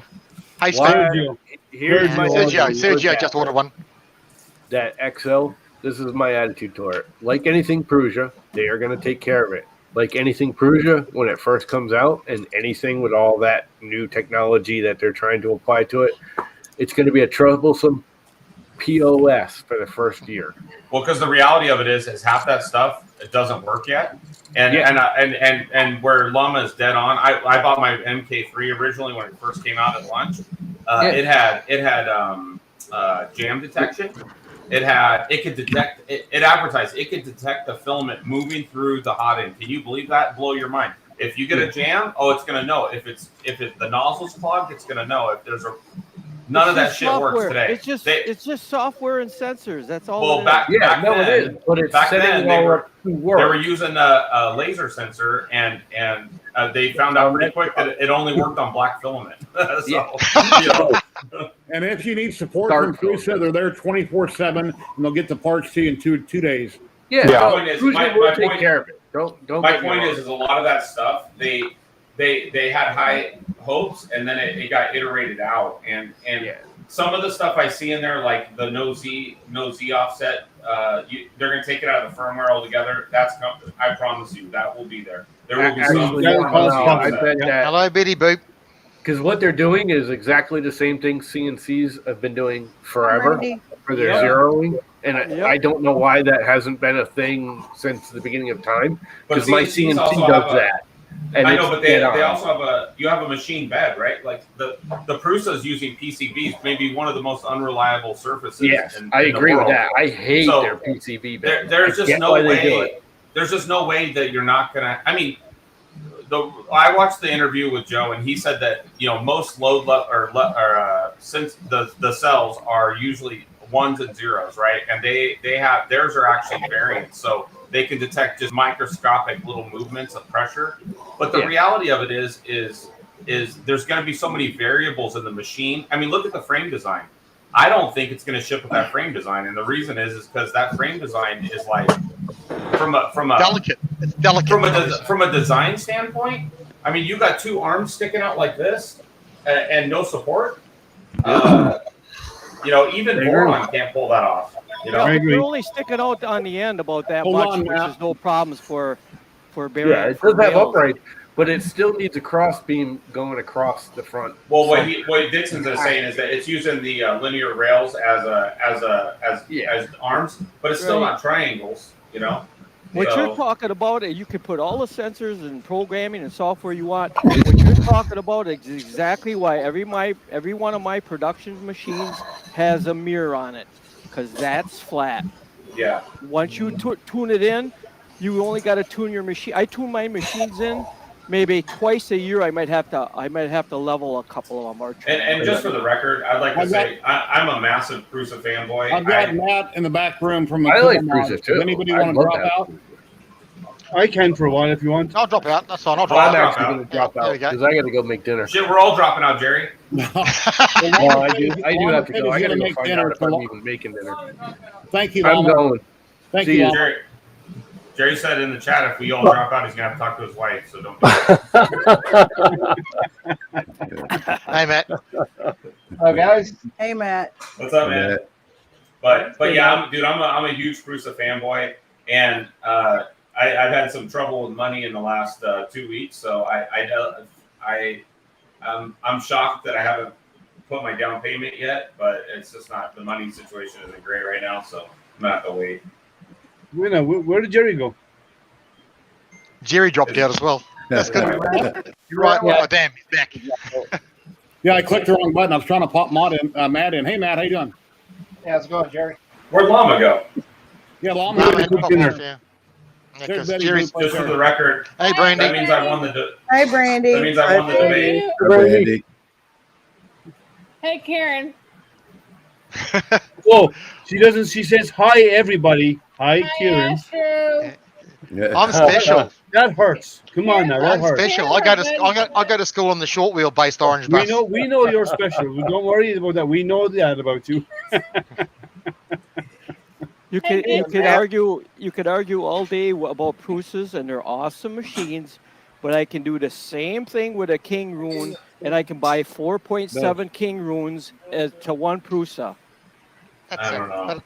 You can do the same printing. Problems. Win-out. I have you can do the 4 same of them printing running on all the time. You can do Yeah. the same printing. I'm not saying they're on bad. the I'm not saying they're bad. I'm just saying that Prusas are very, very, very, very good machines. Well, look, And you can do the same printing on an Ender 3. Come on. that's true. Well, that's a fact on any machine, isn't it? Yep. I mean, Yep. Any printer can be made, well, almost any printer can be made print. So all the stuff I sell for money, I print on my Prusa because it's a point and shoot. I don't ever even touch the machine. I just point it, shoot it, and it's done the next day. And it's super consistent. And all these other printers, the rail cores and the wool spots, there's always a little tweaking that has to happen. It feels like so. Greg ordered one as well. So yeah.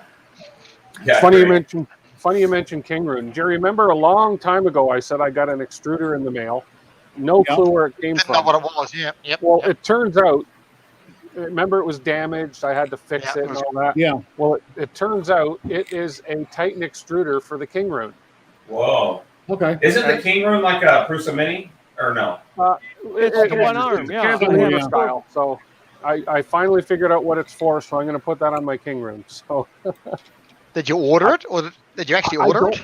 I don't remember actually ever ordering this. So, anyways, Tim, what are you printing on the rat rig? Can I ask? I'm printing a commercial job. It's an actual job. This is it's a 25% scale of a furnace duct, because there's going to be some some filter things going in. The other side has holes in it, and you'll see. I don't know if you noticed that there's a slight color change in a couple of the layers. Yeah, there. there's two. I can see two. On the other side, that's where there's holes and there's supports going. So whenever it starts the supports and the holes, it does a very minor like not shift, but a very minor. It slows down, so it changes the colors. Slows down a bit in the layer, so the filaments, because it's doing that the support on the other side. Very cool. What supports are you using for that then? Standard supports? Just the standard supports. Oh, so just climbing up the backside. Yeah. I'll show you what this model is. LA Hobby Guy Rich, I'll send you links on Facebook to all the people here and people I can think of. I'll send you links to everybody so you can check all of them. Two good people though, Angus, Maker's Muse, and Michael Law, Teaching Tech. They do a lot of basic stuff and cover a lot of the basics. Very simple. Michael is very good. Angus is not doing reviews anymore. He's actually stopped doing reviews. But he does things like well, he just did a review. Comparison things for filaments and. He's got a backlog like so long that he is actually. If you go check his website out, his review status is closed. He's not accepting any new reviews right now. Which is fine. He's also got pissed off. He got pissed off with them as well. Can you blow Tim up? So this is piece. Oh God. Blow me up, kaboom. So this is the entire piece. So what I'm printing right now, if I get rid of this and this and this. What is this for? Like construction stuff or something, or HVAC no, it's stuff? for a sorry, not that. Get rid of this one. So this is the piece I'm printing right now. Oh. And then the whole job, once it's all put together, so all the different components that go on, and it's basically a sales tool for a company that sells HEPA filter systems. Oh, yeah. Rather than show people drawings, they want to show them a 3D rendering of what it looks like going into your furnace. Ron, hold on. I got too many people on screen at the moment. Hold on. Took me a long time to design this, but I'm going to jump out. I'm jumping. When I do... Bye, guys. See you all. Have a good day. Take care. Here we go. Here we are. I finally got it fixed. What you printing, Matt? Who, me? Oh. Can't see. No, Matt, he's got something. Oh, there's Matt. Oh, cool. That's cool. Did it come out? Did it come out in the end with what's that FDM printed? Yeah. I seen that one you made the other day. I was laying in bed watching on my TV in the bedroom, and you broke it or cracked it, or it came apart. On the resin. Yeah. Yep. Yeah. So what happened with that is I printed it on the Mega, and I guess the temperature must have dropped down here, because as I was removing it, I thought I broke it, but it ended up being there was two sections that didn't print on the middle of it. No. So there's like a bar that goes through each and every one of these scales. The pivot points, and half of the bar didn't even print. So, and then the other thing is half of his leg didn't print either. So I was like, I can try and fix it, but then I realized how bad it really was, and I'm like, how did you do the color change on the resin? So this isn't resin. This is actually FDM. Okay. But even if so, you can do a color change easily like this. If it gets low, just dump the different color in. Yeah, you can just do a vat swap or just a color swap mid print, and that'll work perfectly. I've never paused a print while it's running just to look at it like a lot of people do. I just let it go. But I guess you could without it screwing up, right? Just raise it, swap of that. It shouldn't be too bad. You just don't want to keep doing it, because the more you do it, the more stops you're going to have, and like the way that the resin settles and everything. It's putting a floor in the print. How long did that take then on FDM? On 100%. So just to give you an insight, this took about 8 hours, and this is just on stock settings, nothing tuned or anything. We printed it on the Magician X here, and on the Mega, that 130 percent scale, was it's like 2.5 hours, I think it was. Yeah. I think Yes, Dixon, yeah, Mike yeah. Dixon, do you sell anything? Make money on your 3D printing? That's all he does. Yeah, that's I do a lot of that. I make a lot. Like I said, I never bought a 3D printer. It paid for itself in a week to 2 weeks. Then it pays for itself. Then I'll buy them. I have 12 of them, and I always keep 2 of them for sale for locals that want to get into 3D printing. I just sold my Ender 5 for $450. I'll have it all set up. I'll have a mirror on it. I have auto shut off on it. And now there's I have a Ender 3 ready to go, and I'll have that sitting there. And I think there's a guy in Green Bay that wants that one, and I'll sell that for $350. But as far as all my 3D printed parts, yeah, I'm a little different because I'm in manufacturing, so I design a lot of parts. Like what Tim was doing, prototypes. I'll design parts like that, and then including the CAD work, I'll charge $100 per part or per piece. Like it looked like he had 4 or 5 pieces there, so I'll charge $100 for each part, and I'll do one prototype part and then put them all together. But I usually get that, and then I come out pretty good.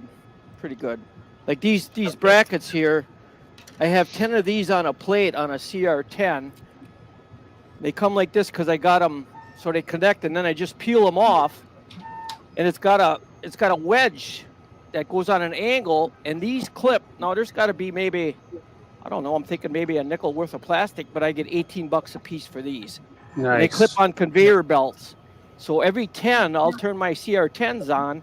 So every 10, I get $180. When I wake up in the morning, I'll unload them, and then I just got to clean the edges, pull the edges off because I peel them apart. But this is just one example. So it just about covers your beer costs. That's okay. Okay. I just peel the trim off. I did that on purpose, so there's no warping at all. But I use mirrors on all my printers, and then this one's ready to go. And it clips onto a conveyor belt, and it fills in that space because they change jobs, and a different package goes into the conveyor. And when they get smaller, rather than changing the whole belt, they just clip these on it. It fills in the space. Have you been doing this so long that people come to you looking to get things done, or do you seek out work and ask companies, I can do this, I can do that, are you interested? Yeah, I don't, I'm getting older, but I don't have to do that. They come to me for prototyping and that.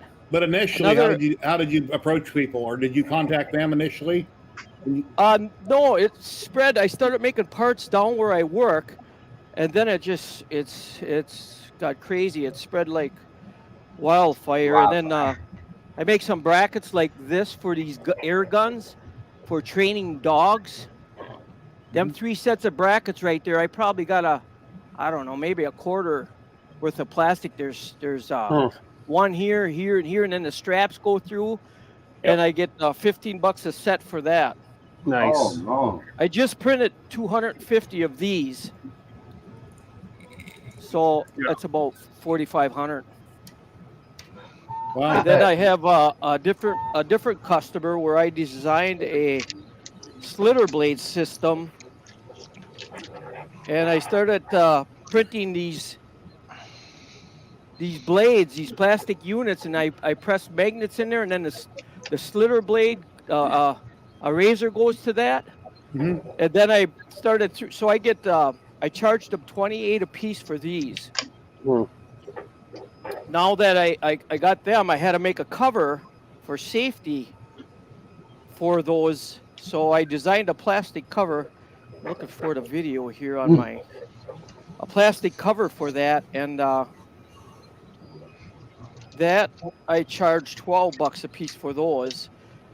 And what this was a slitter blade unit for printing, in the printing industry, for slitting the rolls of paper as they slide by.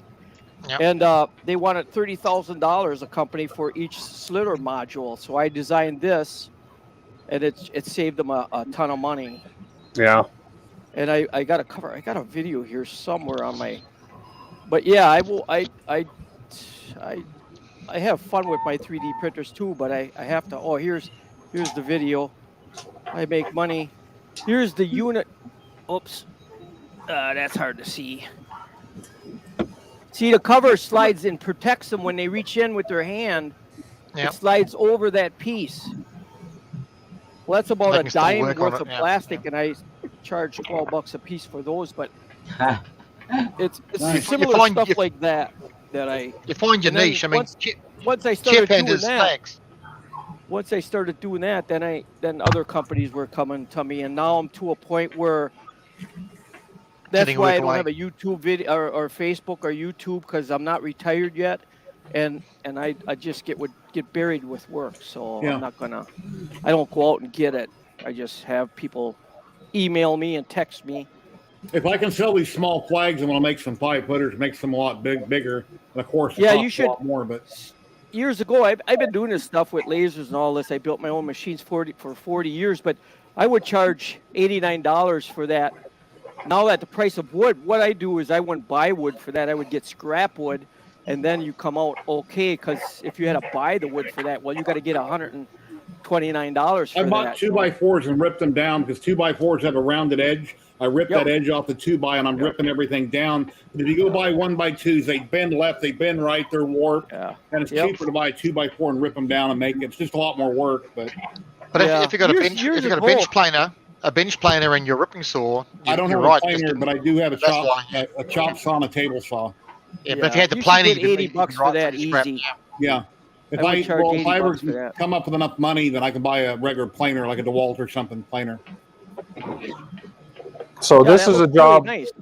This is a job that I was approached to do. I'm doing 2 of these. This is the rat rig bed, so this is big, and I'm doing 2 of these at $400 a piece. I've just got to figure out the difficulty for me on this is how I'm going to put supports through this. Is that a model? A building? That's an actual building that was just finished. They're actually just finishing construction in town right now. So that's an actual building, and it's actually really exact representation of it. Probably only need supports under those 2 wings on the 2nd floor. Over here, yeah. That's what I'm thinking on both ends. I would use tree supports. Yep. Yeah. You know what I would do? Here. You know what I would do with that, Tim? What? That top, that I see that right away, and I can see real quick how to make that the cheapest and the quickest and make the biggest profit. That top section there where you got beams on the ends. Yeah. Take that and 3D print that separate, and then 3D print them beams separate and glue it all together. Oh, I see what you're saying. They'll never know it. And then that round part in the front, print that separate and print them beams, and then glue the beams on, and then glue that piece on. Then glue the outside beams, and then glue the top piece on. Yeah, that's a possibility too. Just sort of slice it right up at this area. They'll never they'll never know it. They'll never know. If you should put supports on that at all anywhere, use real tiny supports. That way they're very easy to remove. Yeah. I shouldn't need supports in this area because the beams themselves would act as supports. I think that'll print fine right there. Yeah. I don't know how perfect they want that, but you're going to get a tiny little bit of a sagging underneath there, just in between the beams. And if you want that building to be perfect, just do them in separate pieces. You can even do that bottom piece and have the pillars print all at once too, and then glue that section on top of them pillars. Yeah, but that's going to be a fun project. I'm waiting for the filament. I've ordered 2.5 kilogram rolls of filament because that's going to be over 1 kilogram just for one of them. No, you told off, Jerry. You told off, Jerry. You've been told. It? Sorry? Or is the CAD work included in that? Or are you charging them for printing it and CAD? They sent me an STL. Oh, that helped. That's awesome, man. That's what you want. Yeah, it's the construction company that did the model, so they sent me the STL. Oh, that's awesome. And then I figured it was 70-something hours to print this. Let me slice it. Let me slice it. Right now, it's only about 18% infill right now. I think it's set at. So. You don't need 18%. You need less infill than that, and I would do probably it with 10. You can do 10%. Adaptive infill as well. Do you have adaptive infill? All my models, my layers are 644. I do 5% infill on that, no more than 5%. Yeah. How many walls are you doing? Probably 3 walls. Do 4 walls to make it stronger, and then do about 7 or 8% infill at most. Oh, okay. Do your I'll give walls. that a shot. Do your walls at 3.3, and it'll interweave the whole outside to the inside. We don't need to. If you do 4 walls and you can do an overlap, and it will do that for you in the slicer. But it's quicker to do the 3.3. You'll save time. That's gonna take a second to figure out how long. You'll save 2 to 3 hours by doing a 3.3 in Idea Maker. Because it'll weave the inside to the outside, and you're saving on filament, and you're going to save at least 3 hours. Yeah, but the overlap does that. Each time it lays on a wall, it does an overlap when it lays the next wall down. So it automatically does that for you. See, that's struggling to slice there. Yeah, but see, more walls will make it strong. More infill will not give it physical strength. Yeah, basically what they're doing is it's a model that's going in a boardroom for display, I think, is what's happening. So that's why I would make it more walls to make it stronger, and you'll see less infill by doing it that way. Oh yeah, no. Oh look, that's why it's all. That's what it would do if you do full supports. That's crazy. Yeah, you don't need that. That's gonna make a mess, and it's not gonna look presentable. No, I know. I'm not gonna do full support. You need to slice that and glue it, and it's because you're gonna get them flat sections of your building are gonna be perfect on top and the bottom, and that's what they're gonna see. Yeah. Oh, it's froze the software. Give it a minute; it'll catch up. Yeah. But like I if I want something physically, structurally strong, like remember I was doing the trains for Toys for Tots. There it is. They 4 had days, 4 1 walls, hour. and they were rock solid. There was no flex in them at all. They were really strong, and then do a low percentage, maybe between 5 and 10% at most infill. Yeah. And leave it at that, and that makes for a really strong part. And do infill like an octagonal or triangular infill. That's what I would do with it. And it doesn't have to be high. It's walls, top and bottom. There's 5 top, 5 bottom, and 4 walls is the way to do it. It's a perfect job for the rat rig. Oh, it is, yeah. But if it's for its size, it's perfect. Yeah. So, Ron, what you been up to, buddy? Trying to stay awake and keeping my ears so I can hear you guys. I don't know what happened to my headphones, but all of a sudden it just went out, and they were still working. You been working on any cool projects lately? Well, no, I've been helping people. My name's getting known around town here, and I've had some people call me to. My camera's up here. People call me to come and help them fix their printers and show them some things in Slicer Cura. And I got somebody coming over Monday to bring his printer over. He bought one, I guess a used one, and he can't get it running, so he's going to bring it over. We're going to see what we can do with it. Said something about the Z's all stuck and it's not moving. But for the around the house, I'm printing some pot planters for some plants, and I've got we play a lot of no, I wish. And we play a lot of cribbage and stuff and dominoes, so I'm making some domino holders so we got something to put the dominoes in, and just fun things. And a lot of maintenance this week. I've been doing a lot of maintenance this week, tearing stuff apart and putting it back together. We got that big project that we're printing together, and I had to get a printer ready to do that. Well, you're part of the global print project as well? Yeah. I have my parts done. Hey, I finished my parts already. Vicious. I'm using a Logitech Brio here in front of me, and then when I'm out in the garage, I got a C920 I use out there and a Brio in here. Everybody else, what kind of cameras you got going on? Right now, I'm using the one on my Mac that I use for work. This is my Mac computer. When I'm streaming live, I have a 4K video camera for like video recording camera, and I pipe that into my computer as my main feed, and then I have a small camera, like a Logitech USB camera, and as of today, as you probably saw on my stream today, I also have a probe camera as well that I use. I just got this Logitech C920 Pro. Okay, C920s are nice. Yeah, it is. It's pretty good so far. I'm just using the Logitech. Nice. Oh, nice. Oh, that is so cute. Now my wife's going to want one. I want to print one of those. I like that. Grandkids love playing with this thing. Alligator. That was an alligator.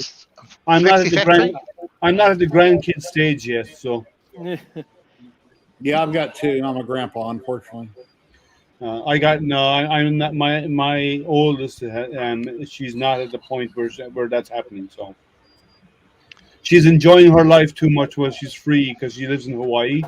So she goes surfing most days, and she just recently bought her own surfboard. And she's enjoying her life way too much. So, and that's good for her. She should be. What do you got there, Denny? It's one of those things Matt gives Matt's headaches. It's one of the labyrinth puzzles, like the tube. You have to try to go through the maze. Yeah. But this one here is for a gift card. You have to use the slider. That's cruel, Denny, because if you get annoyed and try and break it open, you wreck the gift card. The thing is, he's forgotten how to do it, so he can't even get into it. Okay. I missed your message. Before. I missed your message as well, Denny. So that worked fine, did it? You print? Yeah, actually, it wouldn't fit in there, but I did like tons and tons of sanding, and it actually all fits in there together. Well, you might be over extruding a little bit then, so you need to check your E-steps, because if it's over extruding, that's why the walls are too wide. Oh, okay. Yeah, I was wondering the same thing. Yeah, you need to check your E-steps, because if you over extrude, it's pushing out too much plastic. So instead of being a 0.4 millimeter line, it's doing a 0.5 or a 0.6, and it's actually pushing out too much material, and it's kind of that means the parts go together. They don't go together very well. That's Jerry's baby he wants. And right here she's saying, "I want one, Jerry." Yeah, but you just said you can't buy any more tools, Jerry. This one Infinity is really nice. There's no belts, there's no wheels. It's very, very cool, but it's $2,500. So I need to sell a lot of It's well worth it, though. I looked at that when they first came out with that design, and I thought, now that's the ticket. You take them two arms and you just mount them on a piece of plywood or something scrap, something that's level. But that's one of my buddies bought one of them machines because he was asking me about CNCs. I says, hey, go check out that new Onefinity. It's so simple, such a simple design, but the rails are so accurate. Yeah. Yeah, I've been watching a lot of videos, and it's the only one I found that looks like it's bulletproof practically, which should be able to do anything. And that's not a bad price for that. Yeah. Nope. So I need to sell a lot of flags. Well, Jerry, if I was going to use something like that, if I was ever going to get something like that, with the one you built, Jerry, it's just that you got to cut your feed rates in half. That's the difference. Yeah, but I can do 2 foot by 2 foot. So if I make enough stuff and sell enough stuff on MPCNC, one of these days I might make enough profit that I could actually have another machine. So, but it would have to pay for itself first. Yeah. Well, I don't have the space for something like that, so I would have to get like that, and I'd have to mount on a board, and I hadn't hang the board on the wall, and I have to take it down every time I need it. Just say, honey, can you start parking in the driveway, and then that'll solve the problem. No. Ooh, yeah, I think you'd just be a larger and larger slap if that's the case. Well, just think of it this way. You live in Vegas where it's mostly warm. Yeah. I live in Michigan where it's mostly cold. Yeah. And we get 6 months of the year where we have snow. Yeah. And it's just starting now. So, yeah. That's why my whole shop is in the basement. Yeah. So, my basement is finished and it's used for months. I wish I had a basement. If you live next to me, Jerry, and I didn't have to worry about shipping, this is my CNC that I built 30 years ago. See them rails and bearings? I got a pile of them in the basement. Wow. And I could give you them, but they weigh too much, if I ship them to your house. Yeah. But this is the first one I built, and then I had a 4x8 foot one and a plasma cutter that I built. But then the metal business was, I didn't need that. It was all messy and dirty, and I had enough work the way it was, so I sold the plasma cutter table and stuff. Yeah, well, with a plasma cutter, you need to have a water bed. Yeah, but you need to have a water bed on a plasma cutter and all this kind of stuff. The gas is expensive now. But it's not only the gas, though. You have to have a water table that you have to have. Yeah. You have to have sand. You on the really bottom. don't need one. I never had. I had one I built for a guy with the water table, and the other one was I used a hypertherm, the small hypertherm. I sold my Lincoln wire feed welder. gas. I sold my Lincoln wire feed welder. I sold my torches. I sold my arc welder. I wasn't using them very often, so I sold them. But that's typically the story of my life. If I'm not using something, then I just sell it and move on. But hey, Terry, I got somebody I was talking to. He's got problems with his CNC. I was wondering if I could like shoot you a private message and talk to you about that. Sure, if I can answer it. Yeah. All right. All right, guys. I gotta hit the road. Copy me on that as well, Ron. I might be able to help you out. All right, cool. Who's leaving? I'll message both of you. I am. All right, man. Have a good one, Matt. Are you streaming tonight on Facebook? I probably will. I got to do an unboxing of the Hellet Light. So Jamie just got one of those too. I just got one of those too. yeah, I've been meaning to do it for like 2 weeks now, and I need to get it done. So Awesome. Well, I'll Take chime care, in man. on my cell phone or something. Usually you're on late when I'm going to bed, so I watch on TV and I break up my cell phone and I mispronounce half the words I type, but I try to communicate a little. Yeah, you start your streams while I'm already sleeping. yeah, Midnight. that's the unfortunate thing of working night shift. So Yeah. Well, thank you very much for joining, and I appreciate it, buddy. all right, guys. Take care, man. Have a good Take one. care. Yeah, Matt. Yeah, I often watch Matt's streams the next day, the next morning, because they're so late at night. I just can't. Like, I have that 34-letter word thing to do work. That gets in the way of me doing that's that. my trouble. Well, actually, it saves me dropping the Liam stream. It's a good excuse. Less abuse when Liam streams for me. Hey, Jamie, Bruno's And Tim as wondering well. what all Thank you you. do. What? Bruno's wondering what all that you do. What do you mean? What all I do? He's What not do you familiar- do? He's not I familiar print with stuff you. and then I paint it. Who was asking? Oh, Bruno has not seen what you do. Bruno's he wants to see some of your work. Hey, camera on, Judy. Well, He right does a now lot of I'm embellishing these with. You probably can't Can't hear see you. that. You're making them all sparkly. Yeah, with glitter. What do you use? Yeah, You paint them in 3D clear resin and printed now, glittering right? it? What? You 3D printed that now, right? Yes. That's what's cool about a 3D printer. I used to laser stuff like that, and you got to watch them. But 3D printing, you can do, you can run 10 or 12 of them at night and get up, and there you go. Yeah, I'm running Start another selling 5 them. right now. Yeah, but then I have to like put the glue on so the glitter will stick. Yeah. Yep. Just spray it and then Pan, dip it pan and to then your dry it, left, right? Jamie, to show Bruno your model you were painting. Oh yeah. That was from Pan- From Mega, Well, you do a I lot of haven't this. started on him yet. He's not even glued. Oh, let's go big. He's not even glued. I made a together bunch of yet. those. That's what she's known for, Bruno. Show your Athena. She can paint really, really well. Yeah, she paints really well. I'm not Now, painting what, no, mine. this They're is what she white, like paints. Watch snow. this. There you go. This is the Now work that's she does. yeah. That's beautiful. Wow. That's from designer Mega, I believe is how you pronounce his name. Yeah. He actually did all of the. Well, other than the Vampirella, that was Brian Roglio.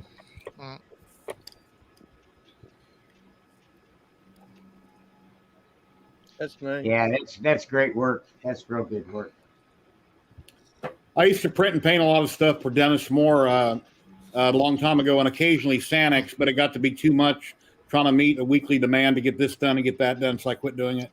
Non-fem had to leave the room for 5 minutes. All right. Based on this comment. Excellent. Wow. It was so funny because I don't know how That one many looks of you like guys you. do. Looks like who? You. Me. I The way the wish. hair is and everything. The way the hair. And is I just got invited to dinner, so I got to take off, guys. I'll be having a free dinner. No worries, tonight. Ron. Well, thank you very much for joining in. I'll shoot you guys a message here later. All right. All right. Thanks a lot. Appreciate you. Ciao. Now, what I was saying, I don't know how many of you guys do TikTok, but there's a filter on TikTok that you can point your camera at like a doll or whatever, and it will make the eyes come alive. I did it to those models, and it's kind of creepy because they blink and they look around, and Oh wow. yeah, it's creepy. You mean you don't have servos inside of there, and the eyes don't move on your No. little? There was a designer that I did my big Joker head, this full size head behind me on the shelf.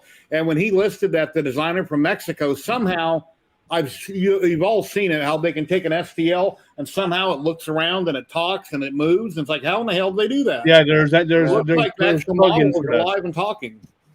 There's plugins for that will do that for you. Crazy. Yeah. I printed one of his nerdy ornaments, and this one came out. Yeah, nice. they're good. They're good. Oh, my granddaughter would love that. Yep, that's the Thingiverse collection. There's 2 sets. I put them the other week. They're great collections of sci-fi ones. So this is a toothbrush holder. Louise, I have a channel. I have a YouTube channel that I paint. I'm about. She's wondering if you taped it when the eyes are moving around. If you have that posted anywhere. Oh yeah, it's on TikTok. Okay. Follow me on TikTok. You'll see my stuff. Post the link in private chat, and I'll pin it.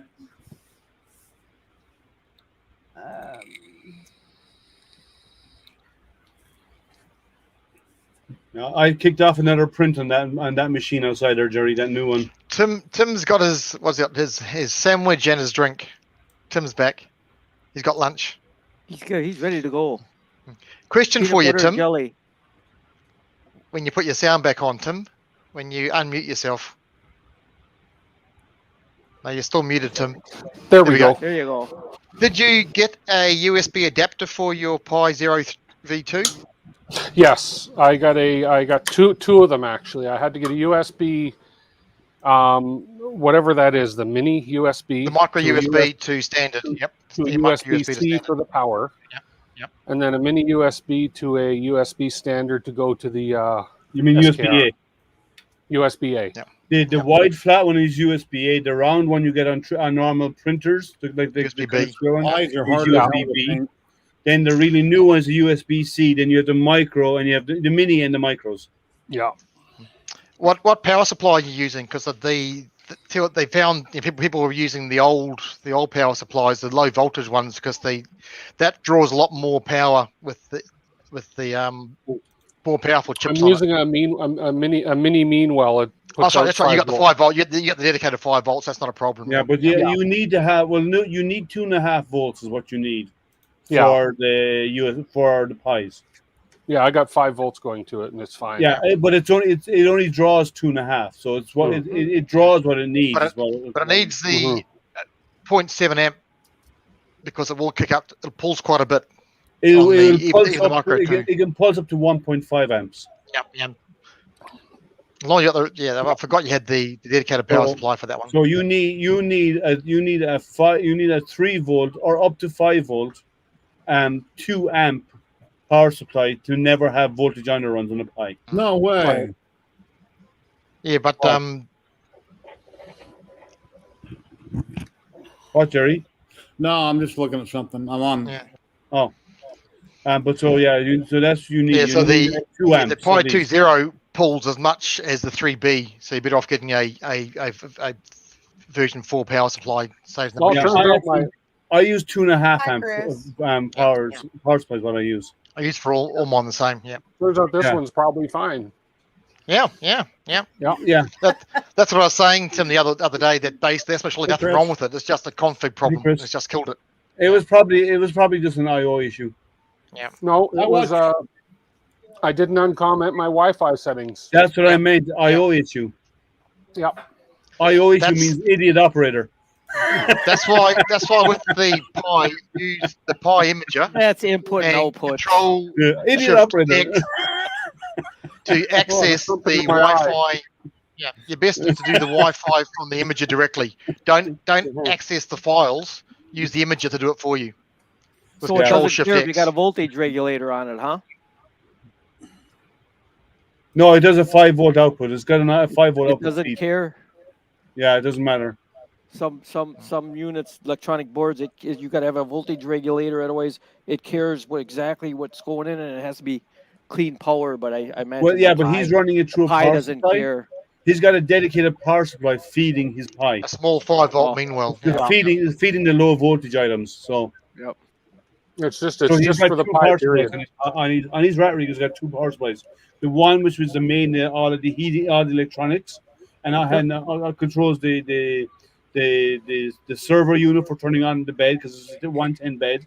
But he also has a mini power supply that feeds the small electronics power independently. Yeah, layer 8, correct. But that's why you're best to use the Pi Imager, Control Shift X, and access the wireless stuff straight before you actually have to go onto it, and it works every time. Yeah, makes life easier. Yeah, I remember that the hashtag is the hash symbol is an edit command. Yeah, which is the pain in the ass. The pain in the ass transferring the Wi-Fi command file. The pain in the ass. So. Jamie, have you ever done a tutorial on how to do eyes? Yes. That's the power supply. I'm trying to think. On Vampirella, I did. Okay, that's on your YouTube channel, right? Yeah. Homemade Gem 3D.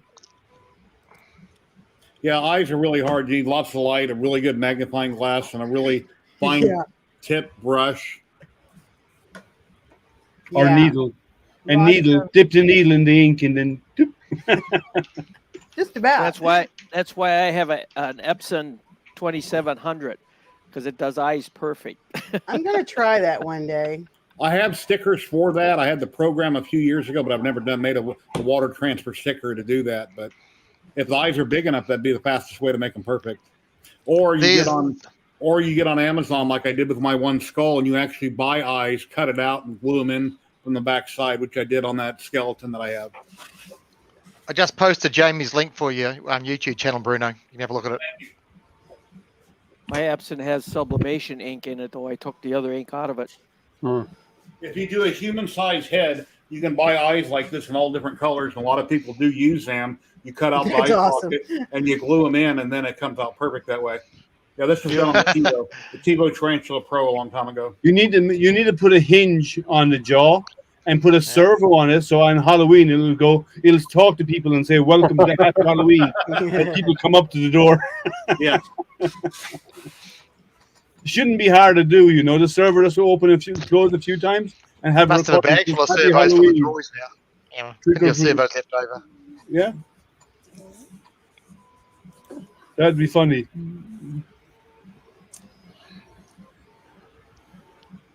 And then finish something like, take some candy. I've got no skin in the game because it's a skull. No skin in the game. Set it up so they have to get the candy out before it bites them. Well, that'd be a way. Yeah, have it as a skull with the mouth open, and when the hand comes up, it closes on them. That'd be good too. You could have a motion sensor on it, so when the hand comes near it, it shuts. Yeah, I'm gonna make some more signs in resin film like this because I really love the way that resin came out. It came out. Yeah, I like that green one. I like that green one that you showed earlier. It had transparent. You said it was supposed to be blue or something. Yeah, I use blue. I use a blue ink, and it came out green. But yeah, that really popped. That's nice. Yeah, that turned out awesome. And on the C, that's just a knot on the C in the wood. Yeah. I wonder how that shining through looks really cool. I wonder how that would hold up outside. Well, acrylic will last. In Las Vegas, nothing holds up outside. The question is how long the wood would last compared to the acrylic. I'm guessing the wood you got to treat that for outdoors. Clear of the resin. Yeah, I use that same ink. I bought this for my resin. I never have used it in my resin prints, but the clearer the resin, the more it's going to turn yellow. So when you add things to it like tints, or what I was going to say just a minute ago, try mica powders. If you think that's pretty, put some mica powders in that. Yeah. Whisk it up. Yeah. Is micro powder like a glitter? No, mica. It's like glitter. Yeah, it's like a glitter. Mica sparkles. is the same stuff for like eyeshadow. They use it in lipsticks. Mica's what's in your toaster. But like I have. It's the insulator. How is it And you different? can get it in different colors. Like this is a box of mica powders. Who's for that? These are color shift. Okay. But like I think it's Denny's. He walked away. He walked away. Yeah. Mute him, Jerry. But I bought this little box. It was probably like $12, and it has tons of colors in it. And you don't use.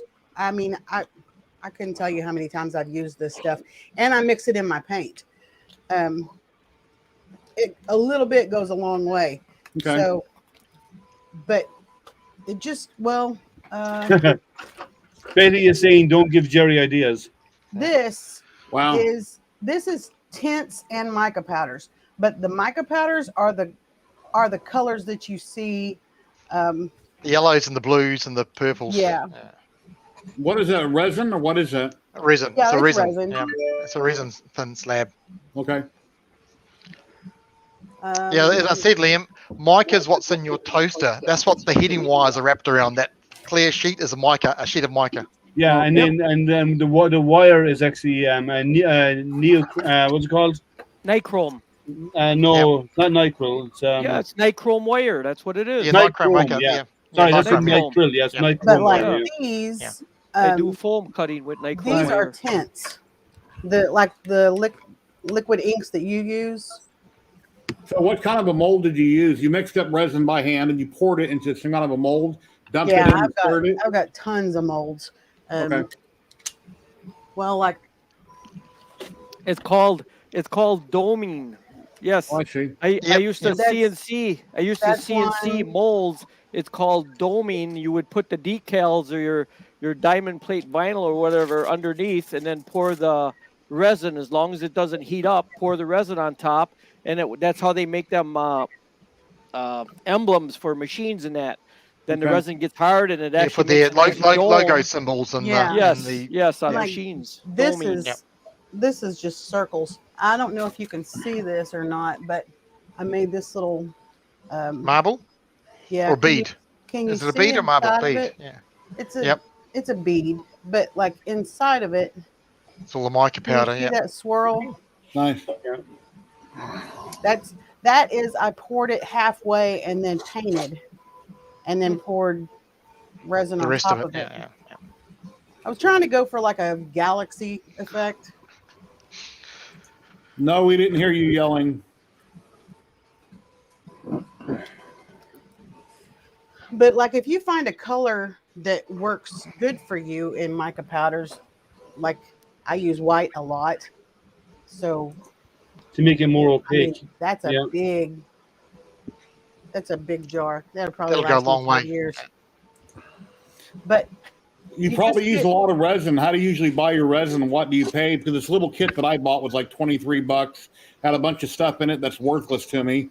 yeah, But I buy my resin by the gallon. okay, It get a actually gallon comes. It actually comes 2 gallons, and I think it. A gallon of each. Yeah. I think it was like $119. Okay. But I use marine resin. Because it's UV protected as well. Marine, It lasts marine longer, yeah. tabletop. All right. There are different resins depending on what you're going to do. There's casting resin and then tabletop resin. Tabletop resin, you can't pour more than probably about an inch and a It half. won't cure. Won't cure if it's too Or it thick. won't Yeah. cure right. So then you want to get casting resin for that. I'm assuming that on this it would take at least 2 days to fully cure. So I didn't touch it for 2 days just to make sure. Usually 24 hours, you're good. Yeah. You can And that- still, and you like could if you push your fingernail into it after 24 hours, you can still get, make a divot in it. But you can also buy polyester resin. That's 5 hours cure. Yeah. That's rock Yeah, hard. a real yeah. popular one is that Total Boat with the 2 pumps. Yeah. Yep. 1-to-1 volumes, and it's easier to control. Yeah. Yep. This is a resin kit that you can get in Amazon.ca. A gallon, and it's $105 for an A and B. It's not Yeah, bad. and that's a 1-for-1 mix. Well, you need the hardener, so you get 2 gallons, right? Yeah, you get a Yeah, gallon you of get each. one of each. Okay. Yeah, and it's a 1-for-1 mix is the way you do it. Yeah, a gallon of each. Yeah, A and B. Hey Jerry, sorry about that. What's that? Sorry about that. When I said you muted me, I don't know my computer was going off. Oh no, your phone was ringing. Find it, yeah. Your phone. Oh. So yeah, this is how I have my, the dot up there. I don't want to say her name, otherwise she'll go off. I did the 3D print when it hangs on the wall, Okay. and that blue thing I showed you, the toothbrush holder. I just went downstairs and I installed it. Oh, cool. Look at that. Perfect. Oh, that's cool. Yeah, that is until I don't know if you guys heard me yell, because I was yelling at my dog got into the garbage in the kitchen. Oh no, I We didn't can hear something in the background here. Yeah. Yeah, I have one of those devices behind me, and actually a commercial last night set it off. And usually the commercials are set so when they say that word, the ALEXA, that it doesn't go off. But last night it did. I was on YouTube or something, and I don't know. No, Anyway. yeah, you can change the name too. Well, no, they still say the name on TV, but there's something about the tone that they use that the device doesn't hear her name being said. I don't have none of that stuff in the Well, house. that don't work on my My TV. phone is Mine goes off listening. all the time. Yeah, exactly. My phone is listening, and that's enough. I don't need all them gadgets watching me too. Yeah. I have a question, guys. Does anybody here know you've all heard of Just Vlad, right? The influencer. Yeah. Nope. Does anybody know his contact information? No. Don't give to me here. If anybody knows his contact, Just Vlad. He's YouTube, right? He is. Yeah. He's European. Everybody on YouTube has an email. You can contact them. It says business inquiries. Contact. Yeah. Email. I know, but apparently it's not working. So that's why I'm asking: has anyone got his contact information? Try to find him on Twitter or another somewhere. No. Yeah, I'll seek him out. I'll find him. He's contact information. I'll go on YouTube and get it for you. A lot of you guys know the designer Emilio Witt. He used to do a lot of designs that I did way back when. He lives in Germany. He's a huge Superman fan, and he said he's coming to Vegas next August. So that'll be cool. I'll probably get to meet him. Nice. That's cool. That'd be awesome. Yeah. I like meeting people that I don't know. Yeah. Well, you talk to people online. It's bad enough when you meet them, you do know them. That's even worse. Yeah. Strangers. In other words, she's saying she doesn't want to meet us because she knows us. Yeah, exactly. No, I don't know you guys. I think I got it. Smart move. Trust me, very smart. Yeah, move. especially when it comes to dealing with Kieran. Yeah, it's very smart. Llama Lamaloop. Oh my god. Lamaloop. I can't believe they actually Kellogg's Lamaloop. They've been on the news talking about somebody named Tom Llama about something, but I haven't heard the story. Somebody's named Tom Llama. Oh yeah, I heard about him. Yeah, different. Looks quite fruity. Yeah, just like llama, very fruity. Like you should talk, Liam. Fruity in the head? No, I'm loopy. I'm not fruity. I'm just loopy. Got it out. Jamie got it out. Sorry. Danny got it out. Yeah, until you got to put it all the names. Fruity loopy doo.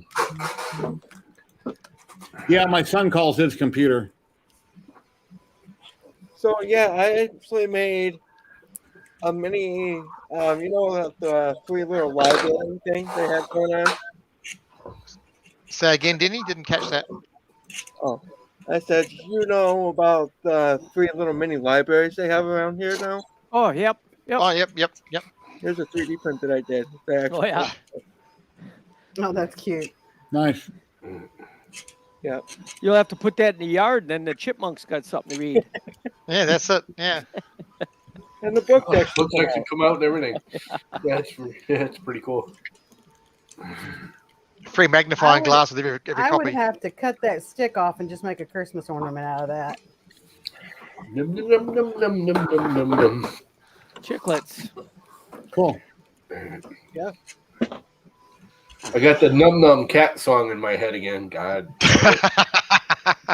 Earworm. Num, num, num, num, num, num, num, num, The num, whole, num, the num, whole num, orchestra, num, num, num, num. orchestra song they did. Yeah. Yeah, that was pretty good. You guys were talking about painting. I'm an excellent painter. I just paint everything in camouflage. Liam just paints everything grey. So. Liam just primes everything. Yeah, if it can't come out of a rattle can, it won't happen. That's to start campfires with. Well, I have to say, I did one variation to that. I actually did my my FU cancer. I actually painted him. I can tell. Yeah, you can tell it was done by a blind man. I know, yeah. No, I mean, I can tell it. I mean, I can tell it was painted. All right, but you can also tell it was done. It was painted by a blind man jumping up and down on a trampoline. I actually did it with. I actually did it with. Where are they? Let me get them. I actually use this. Paint marker pens. That's Yeah, supposed to be they're dark paint blue pens. or light blue. Ribbon. What's the ribbon supposed to be? Well, the blue ribbon, the ribbons in general are variants. I know. That's what I'm asking. I'm asking, is there a reason for the color? Well, the blue color is for prostate cancer. Light blue is. No, Colon is the dark blue. no, sorry. No, it's not. Is it light blue is prostate cancer? Light blue is prostate, because that's what I had. And dark blue is colon. Hey, Louise, this is the why darker don't you blue. drop in? Matt's not here today, so why don't you drop in? You had you're in the colon background. cancer, a buddy of mine. Yeah, dark blue is the colon cancer. And I'm going to send this to him. And they have periwinkle blue as well, which is for stomach or esophageal cancer. Yeah, so well. three blues. He just recently got the all clear, so I thought he'd find that funny because of what it signifies. Yeah. I got the all clear because there's nothing there to be clear about. Got the whole thing removed, make life a lot easier. Well, yeah. So Tim, I have a question for you. Yeah. For Tim. Yes. You're all done with the rat rig, right? Yes. Was it worth it? You're never done. Huh? Was it worth it? Yeah. Yes, 1,000,000% for me because I learned a crap load through the whole process.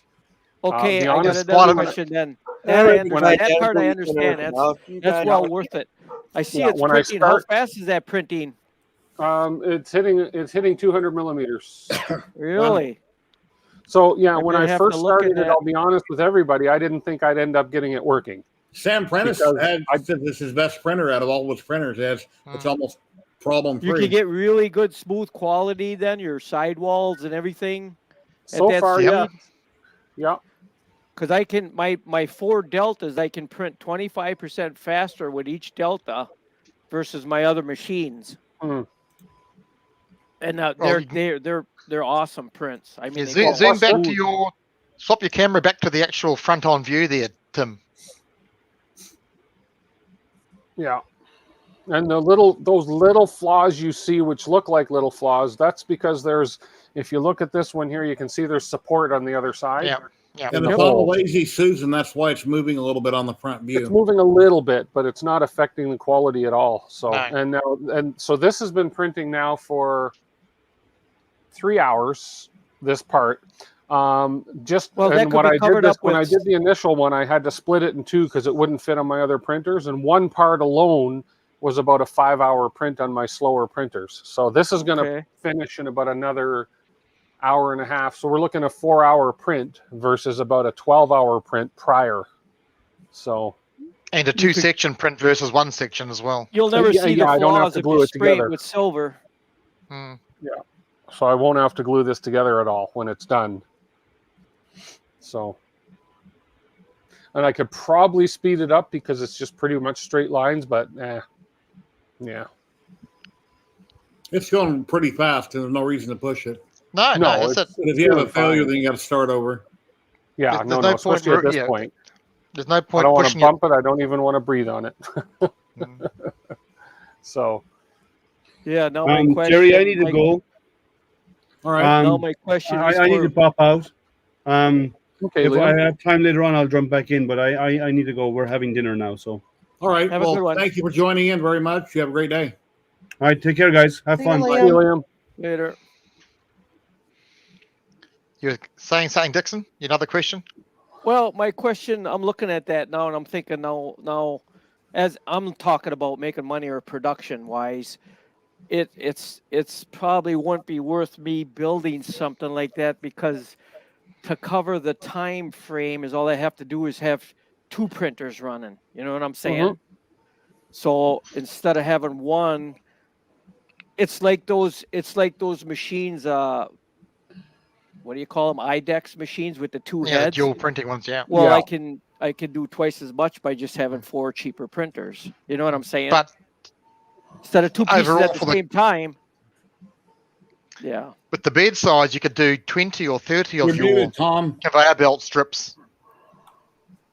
There is an advantage to having 4 cheaper printers too. If one goes down, the other 3 are still going. Yes, that's what I'm. That's something what I'm like that. It goes down, it's down. You're right. Yeah. That's what I'm looking at. And with an IDEX, it's primarily for 2 colors. So yeah, this one, and this is the only printer I have that'll handle the height that this object is. None of my other ones will go this tall. you have a CR10, don't you? No. Oh, okay. No. Well, I used to have a CR10S Pro. I still do technically. It's not working. It's in my buddy Richard has it. He's going to fix it one day. I told him put it in the back burner, and I really don't care about it. So it's like CNCs. Everybody wants to build a CNC, and they get crazy. Oh, I want a 4x8 foot one. Well, I haven't seen anybody use the full cube of a CR10 yet, because you'd have to have the machine running for 5 weeks probably to do something that big. Yep. Yeah. I have Well, two I'm actually thinking about downsizing CR10 these. Tim I have the just wanted original an first. excuse so he can build a Two full-size CR10. droid. That's the only reason he I got love he those made it. printers. Yeah. Yeah. There we go. That's the real reason, but he's using it commercially. Commercial use only. But it's for a Got to pay for full-size droid. itself. Got to pay for itself. Yeah. Pay for it first, and then get your real use out of it. hey, Yeah. Tim. Yes. Matt's wondering when you're going to send him the rat rig you built for him. When am I going to send it? As soon as I find a box big enough. Yeah, and Tim, don't say that. He'll send you a box. No. As long as Matt pays for the shipping as well. Matt's got to pay for the shipping. yeah, if the he price pays me is for the right. shipping, it'll probably let me buy another one. Yeah, Exactly. $6,000 to ship. Everything Matt. is for sale. Well, why did we slow down? Everything's for sale, and there's always a price for everything. Yep. My mom No such disagrees, my brother disagrees, but money. No if such you have thing as a enough free money, lunch. Anybody No would such sell thing as a anything if free the price was high enough. Exactly. Must be doing a let's see. Oh yeah, it's starting the square opening now is what it's doing. There we go. Okay. I'm thinking about converting this thing to a rat rig. Yeah. How many weeks? Basically, it is. I just got to put. It's supposed to be that fast. You have to have a Core XY. I hate Well, this is Core XY. Tim, okay. rat rig 1,000 to 1,500 about price range. Canadian, it was just about 1,900 shipping in and everything. So Wow. you're looking about 15 US, yeah. For 5 Plus by the 5 by 5. parts, plus the power supply. Yeah, plus I had to buy a few extra little parts. So I had to buy the mini power supply. I had to buy some wiring and some stuff, So You only have to do 4 more buildings, and it's paid for. yeah, there you go. Exactly. That's the way I look at it. Yeah. Send me 4 buildings I can do, and I'll buy one. How many streams, Tim, did it take in the end to not counting the motherboard change out, and that was it 6 or 7 streams? About 10. 10 streams worth. Let's see. 10 streams altogether? If I go Which back wasn't- to my channel, let's see. Let's move this over here. Let's go I'll wait like until you this. find that, and then I have another question. Where's Yeah, my because screen? the thing was the bulk of them were done in If I stream, go- which wasn't too bad. So it would have been, where's my videos now? Here's my videos. So it was, 3, we have 4. Rat Rig Part 3, and up here we have 6 times 3? Part 8, Part 9. Part 10, that was tunings. That was all after the fact. So yeah, Part the 10 actual was tuning. Yeah. So, and then it was just tuning and everything after that, Yeah, right? yeah. So, yeah. So it didn't I take counted. that I've long got over to 100 build it. videos now. It was pretty cool. Yeah. So, When you finish the building and you send it to them, are they going to airbrush it? what building? The one you're selling. and Oh printing? no, I don't think so. They just told me they just asked me for white PLA. So Oh, okay. they might. I mean, hey, if I get that new Prusa with the 5 heads, I could print it in color for them. Ooh. I could charge them $5,000. I'll let you in on a little But secret. then you got to buy the You can Prusa. use a spray can and some tape and get the same effects as that Prusa is going to do with the For a different colors. shitload less, yeah. Because I've been doing it for years. I I've like been when doing it for customers can years. pay me for stuff. Somebody will ask me, how are you going to do that? And I says, well, I'm going to airbrush it. Well, my airbrush is a can of Krylon. Yeah, Krylon with hair inside it, yeah. Krylon and tape, and I get the same effects as if you had a 3D printer with 10 heads.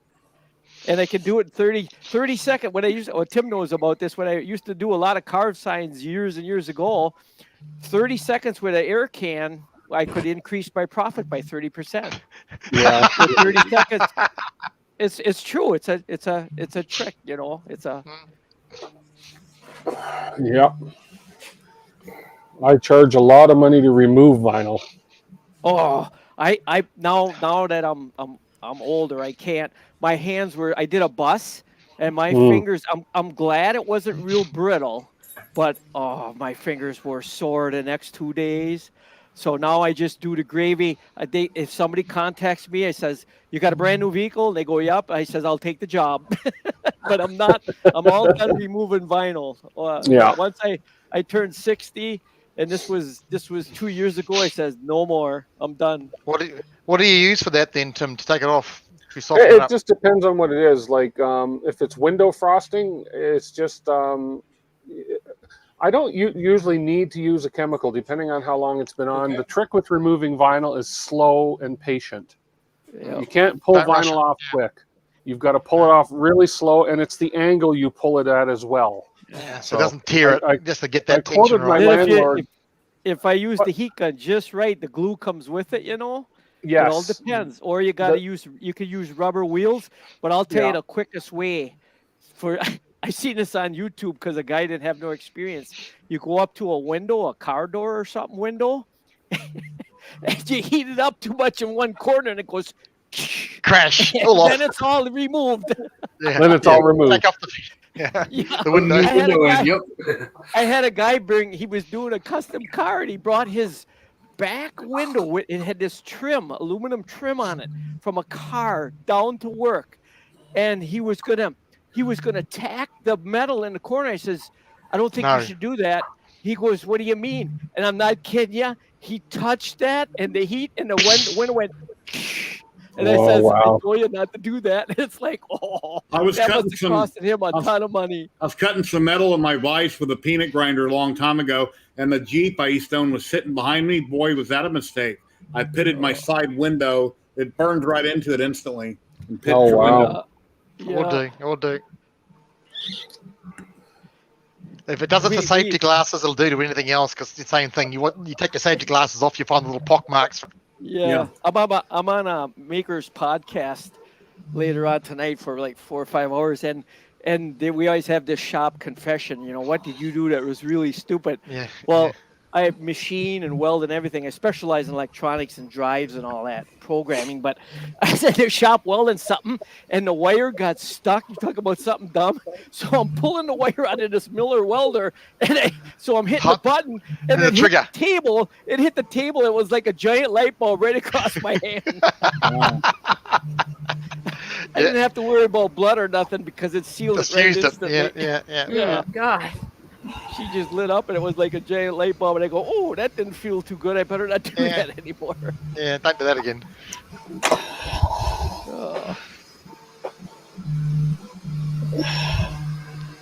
Stupid things you do in your shop. Yep. Oh, it's been a full house today for you, Jerry, that's for sure. Yeah. What are you painting on, Jamie? I'm painting glue. She's doing her glue for her decorations. All right. I shouldn't have shown my box the other week. That was it, showing my box off. For the Was it? When you fill the box up, you just keep giving them away. Yeah, my wife's wanted me to print some, and I haven't done it yet. Yeah, those decorated. Yeah, those geek ones are really good. Those geek decorations are quite cool. Ornaments. Yep. But mine were geek ones with the one Denny showed: Jurassic Park, Star Wars, Star Trek, Doctor Who. Yeah, those are cute. Portal games. Yeah. They come out really good. Yeah, I downloaded those off Thingy. These ornaments that I'm doing are a free file on Thingiverse, and then you just use Open SCAD to personalize them. To customize them with the font. Okay. The customizer is broken on Thingiverse, so. I know. I just have XCAD installed directly. And on Open SCAD, you can use your own fonts. It's what I like about Lightburn. You can download any picture, any file, anywhere on the net. You can ungroup it, and you can use any particular part of that on almost everything, and make as long it as your it's an own. SVG. Yep. As long as it's an SVG, you're okay.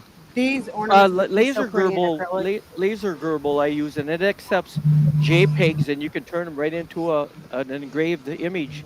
You can import the JPEG, and it'll convert it automatically by just hitting one button for engraving.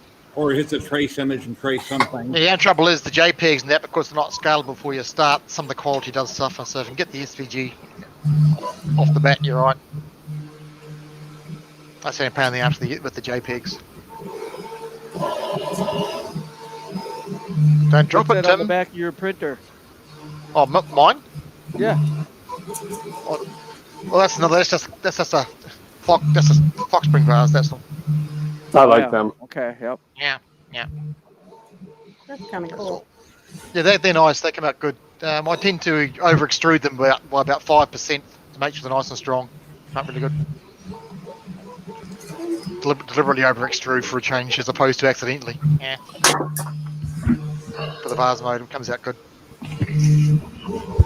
I have a vase here. Crap, I'm ready for bed. It's only 6:30. I have a vase here someplace where I would record and save my bad settings, and I actually used it to my advantage. I'll go get it. I made a couple of these for a wedding, about 12 of them. Okay. It's not the quietest printer though, is it, Tim? No, it's not quiet at all. No.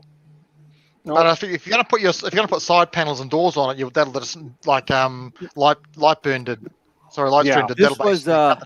This was some bad settings, and I actually used it to my advantage. A person seen this, and I made 12 of these vases for a wedding.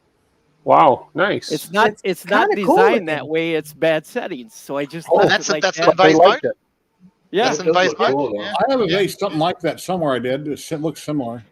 And this was made on my old machines that were all threaded rod, and years ago when I built one. But I was doing testing, and this was way back when Kira didn't have all this fancy schmancy stuff. Yeah.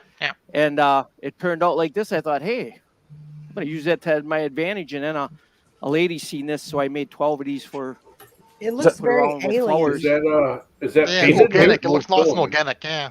Is it painted or is it gold filament? No, they didn't have it back then. It's PLA and it's painted, spray Oh, painted. nice. Okay. Yeah, I just airbrushed it and added 30%. 30 seconds with an air can. Yeah, Krylon markup. Yeah, Krylon markup. I think I have a can of that gold paint right over there. That's that 30-second increase. $1.99 can of gold. And then so it wouldn't leak because back then, you didn't have such good prints. But so it wouldn't leak, I took clear coat and just soaked it inside. Just pour it around the inside to seal I it. sprayed it all inside and let it run down, and then it didn't leak. Clear coat. Or you can flex seal it, huh? Krylon. Hey, I actually took one of my flashlights. It's in the garage because it smells, but I actually took one of my flashlights doing some testing, and I sprayed it with that flex seal, and it worked very good. Mm-hmm. On the outside? Yeah, very good. I sprayed it. It's made it like a rubbery grip? Truck bed the liner smell never goes away. The problem is the smell. Truck bed liner would probably work pretty good. Yeah. Yep. That's expensive, though. Yeah. Well, fellas, I got to get off of here. Yeah, I'm not going to last much longer. I'm tired. Well, thank you very much for coming by. You're always welcome. You do awesome work. Yeah, show us all up. Appreciate it. Hopefully next week I'll have some. Oh, next week, nope. I can't next week. I'll have Thanksgiving, isn't it? Isn't it Thanksgiving next week? Yeah, Thursday. You can't come on anymore if you show us anything that's painted. Yeah. That's a banner. You made me throw all my airbrushes in the garbage. We don't mind the sparkled and glitter decorations. That's fine. That's the we draw. Anything apart from that, we draw the line. Sorry, you've got to draw the line somewhere.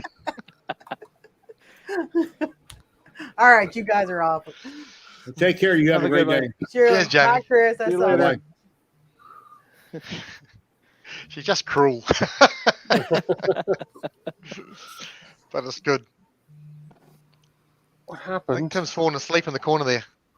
No, can you hear me? Yeah. We can hear you. Looks like it's frozen. On top of your head. My It's frozen. camera's frozen or something. Yeah. Let me restart OBS. We thought you ate your sandwich and fell asleep, just plunked on the table. Okay, hang on.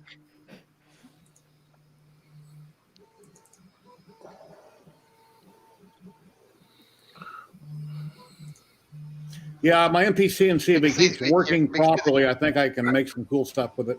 I just have to learn my bit sizes, feeds and speeds, and things like that, which I'm not that good with.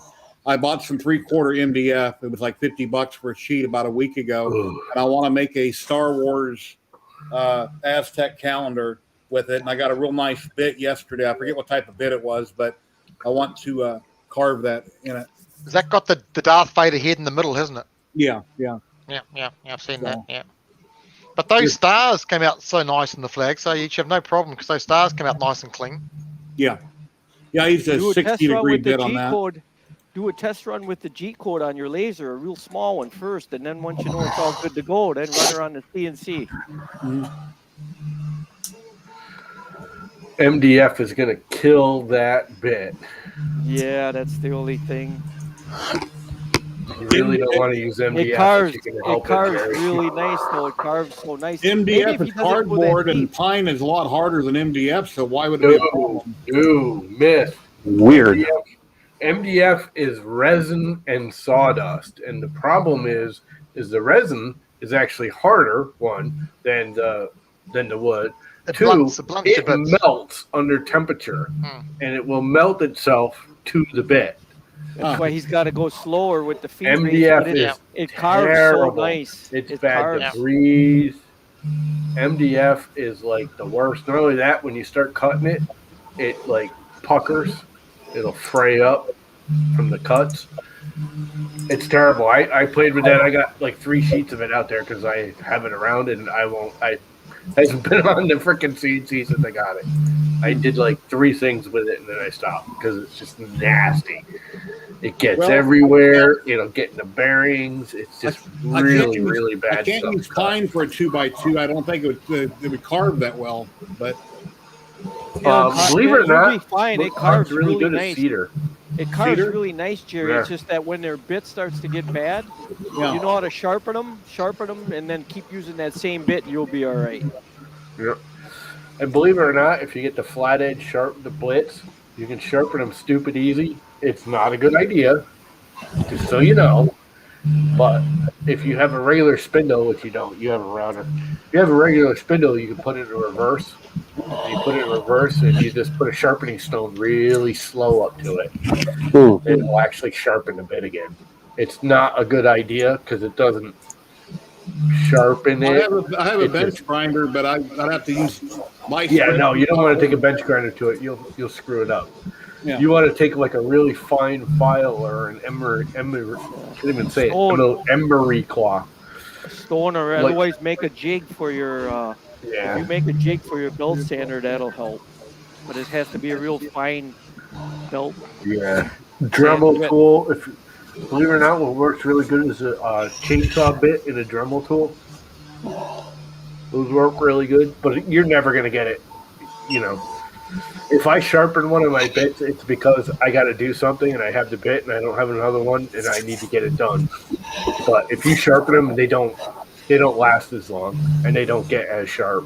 Yeah. At least I haven't been able to get them really sharp. Because they're tempered. Same with regular router bits. Cleo made a comment about making a figure with your failed prints. I'll do that with my benchies. Put them all together into a robot instead. Cool. So they may not be failed prints, but it's a good use of benchies. It's a good use of benchies, basically. I don't often print benchies. I'm not big into benchies. I use them if I actually get a new brand of filament, such as like a silk PLA or something, just to see how it prints, just for testing. Otherwise, just never. Once you got it tuned, it doesn't matter. It took me 2 or 3 years in the hobby when I finally got my first benchies. Yeah. But especially when you got a variety of filament types from different manufacturers.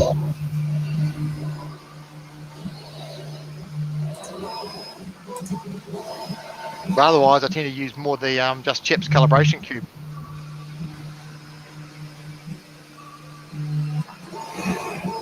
Because once you've got the printer pretty well tuned, it's just more mainly getting your flow and that temperature right. So I'll be right back.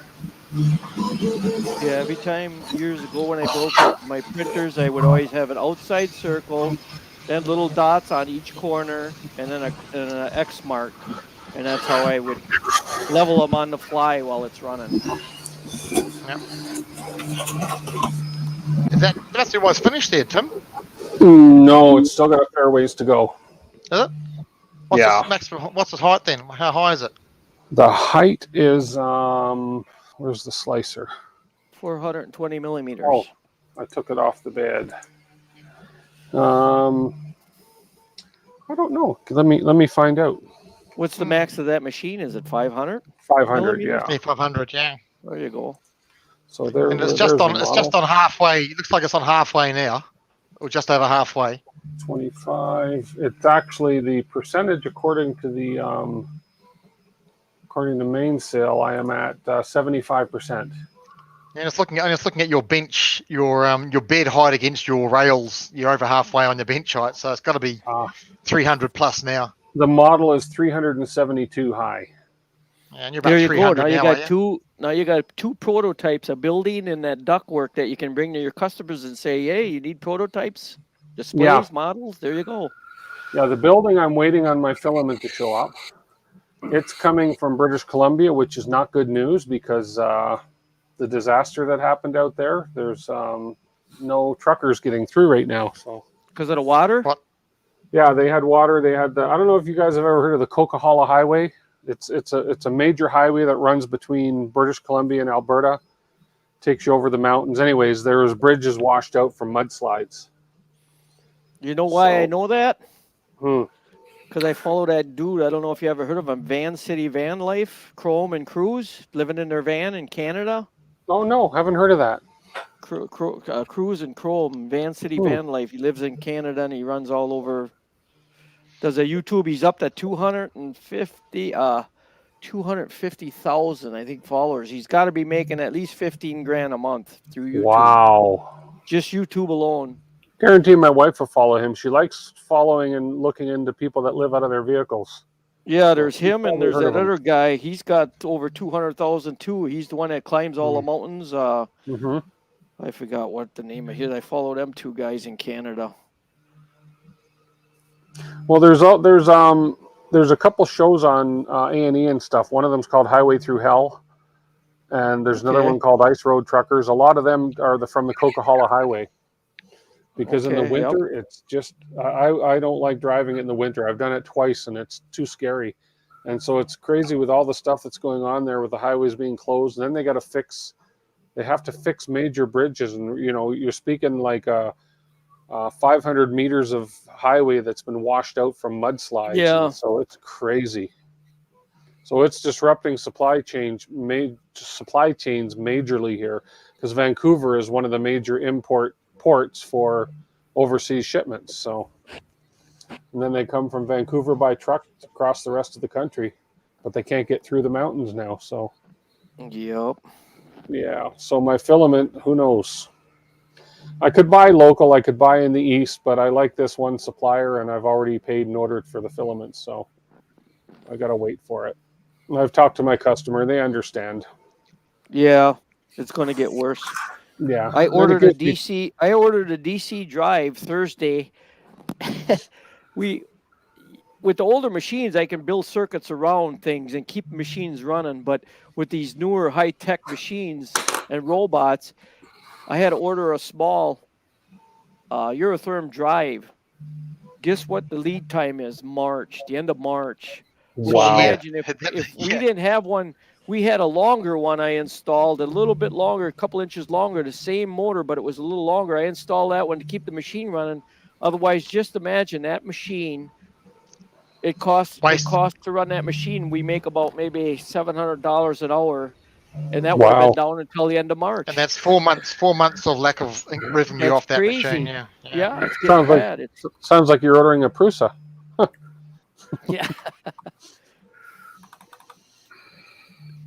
That's it. Lead times kill us down here. Right now the model is at 281 millimeters on the Z height, and it's 100 mils to go. About 100 mils to go, yeah. So it says an hour left according to the timer here, and 77% is printed now. How accurate's the Clipper versus the Cura versus the Cura slicing? It's hard to say. I don't really understand the screens here, but like there's one section here. I can blow this part up here. Right here. Oops, wrong screen. I'm blowing the wrong screen up. So they have their own software? So right there. So that's how long That's it's right, been always. running. 3 hours and 26 minutes. Slicer says it's going to take 8 hours, which is weird. And there's the Estimates estimated an hour time left. remaining. Yeah. Oh no, that's the estimated filament. Okay, under there. Okay. No, last line says estimated is 59 minutes. Slicer says ETA. 8 hours. Yeah, but it's only been going 3 hours and 26 minutes. But yeah, so I haven't really figured out all these numbers on here yet, as far as because the ETA. Yeah, that's one thing I found. One minutes. thing I found the print time I get through Cura versus what Octoprint calculates with the smart calculating, they're pretty much bang on a. And this looks like it's telling me the filament usage. Yeah, the usage. Yeah. 57. So you're saying that they're on as though. far as equal, or are they on like? Do you have to add 20% to the time? No, I find pretty sorry, accurate. talking to me or talking to Tim? Both. Yeah. They're pretty accurate, or the time, or do you have to add on like years ago when I used to use Cura, you'd have to add on like 10-15% or something. No, like that, on a Cura, on a 4 hour print for Cura, what Cura says is 4 hours. It'll actually come out about 3 hours 40, 3 hours 45 on a 4 hour print. It's not bad. It's always quicker. The only one that does weird stuff is when you start doing filament change and things like that. But in general, the estimate in Cura is always longer than the actual print time by about 10 to 15%. But it depends on what with things like Z-Hop, and when you customize your travel time, that can make it a bit longer than Cura. But standard settings, it's all good. Turkey. We had our turkey day already. This is we don't have that. Turkey Day. We don't have that Thanksgiving stuff to worry about, so it's okay. I've got mine in the freezer in the ham, so I'll probably thaw them out Monday. I'll start setting them out, get them ready for Thursday. They don't do Thanksgiving over there? No, that's an American holiday. Why would they do it down here? Well, we Don't do it you in want Canada some days too. off of work? Don't you want days off of work? Yeah, I don't want a day off work. It's another excuse to eat, Well, advertise, make more money. It's not recognized. It's not recognized as a public holiday down here. Oddly enough, You got because we're not Kangaroo American. Day or anything like that? You mean the Pilgrims? We do have come Australia over there? Day. We do have Australia Day in January. That's a public holiday. That's to celebrate when the first fleet landed, and Australia was colonized. But otherwise, no, we don't have your Christmas, your Easter, your state holidays, your bank holidays. You don't have a birthday. holiday for when you guys took it over from the Aborigines or whatever it is? Yeah, that's Australia Day. That's Australia Day. It's like America. The Indians had everything, and here comes a white man and kills everybody and takes it. Same thing. That's Same the way thing. people are. I mean, people just the way people are. Australia was I'm gonna colonized. head out. Yeah. All righty, well, No thank worries, you, Tom. Lama. Have a great See day. you, I'm Lama. coming into stream here in a minute. Yeah, Yep, no I'm worries, ready to Jerry. go soon too. So, But that was a busy day, Jerry. That was musical chairs. That's a seriously busy day today for you for the dropping having guests. people in the back room like, hey, hello. Yeah, you only have 10 at a time on screen. That's a lot of people. Yeah, 12. And- Did it was 10? That was good. That was good, And though. it's just, a lot of times people want to talk and they can't. And whenever I notice somebody starting to hold something up or they're trying to say something, I usually see it and I'll throw you up in the left corner. And the first chance I get, I make them big, and then that person has the floor because it's hard juggling everybody and everybody's Yeah, trying it gets when it's that many on, it gets a bit busy and it gets a bit of talking You did over. a good job. But Half in the general, it's time good. I can't even talk. I'll raise my hand or something. Yeah. But it's You have the power to mute everybody, though. yeah, I've done It's that yet- before. But It was a Lutheran vacation, Louise. That's what Thanksgiving is. It's Lutheran vacation. But you guys have a great, road trip. wonderful day, and have a great Turkey Day, everybody. And I'll be Yeah, back you next too, people. week, Yeah. and Don't eat too much. it's been a lot of fun. Thank you very much. Enjoy for the yourself. Donations, I really appreciate it. So everybody have a great day. And Tim, are you on Sunday night? I am. I don't know what I'm doing yet. I may actually just go over what I did to get this going now, finally. I may do because I've got the accelerometer working. So Okay. I may do an Yeah, accelerometer that'd be interesting. to show I'd be people how interested it to see works. that. Yeah. Well, I'll be watching, and thank you very much, Karen, Dixon, everybody for dropping in. I appreciate it. Everybody's You're watching. welcome, Jerry. Thank you very much. And if you're going to watch this, you haven't seen it yet, and it wasn't live, you know, we do this every week, every Saturday, 1 p.m. Pacific. Everybody's welcome in the community to drop in and talk about what you're working on, and you know, we try to stay on subject. And next Thursday, I think it is, Comgo is having me and Liam Master Printer on their channel Thursday night. It'll be their Friday in China. So me and Liam, I guess, are going to be on. What day's Thanksgiving for you? Is it Thursday? Thursday, yeah. Yes, we get Thursday. You used to be A, awake and B, sober. That's the question. So yeah, I'll be cooking. I'll be getting up early. My son has to work that day, so we're not going to eat till like 4 o'clock in the afternoon. Typically, we eat like 12:30, 1 o'clock. But I told him I'll push everything back so he can be here. So anyway, everybody have an awesome day, and thank you very much. Take care. Take care. Talk to you guys tomorrow.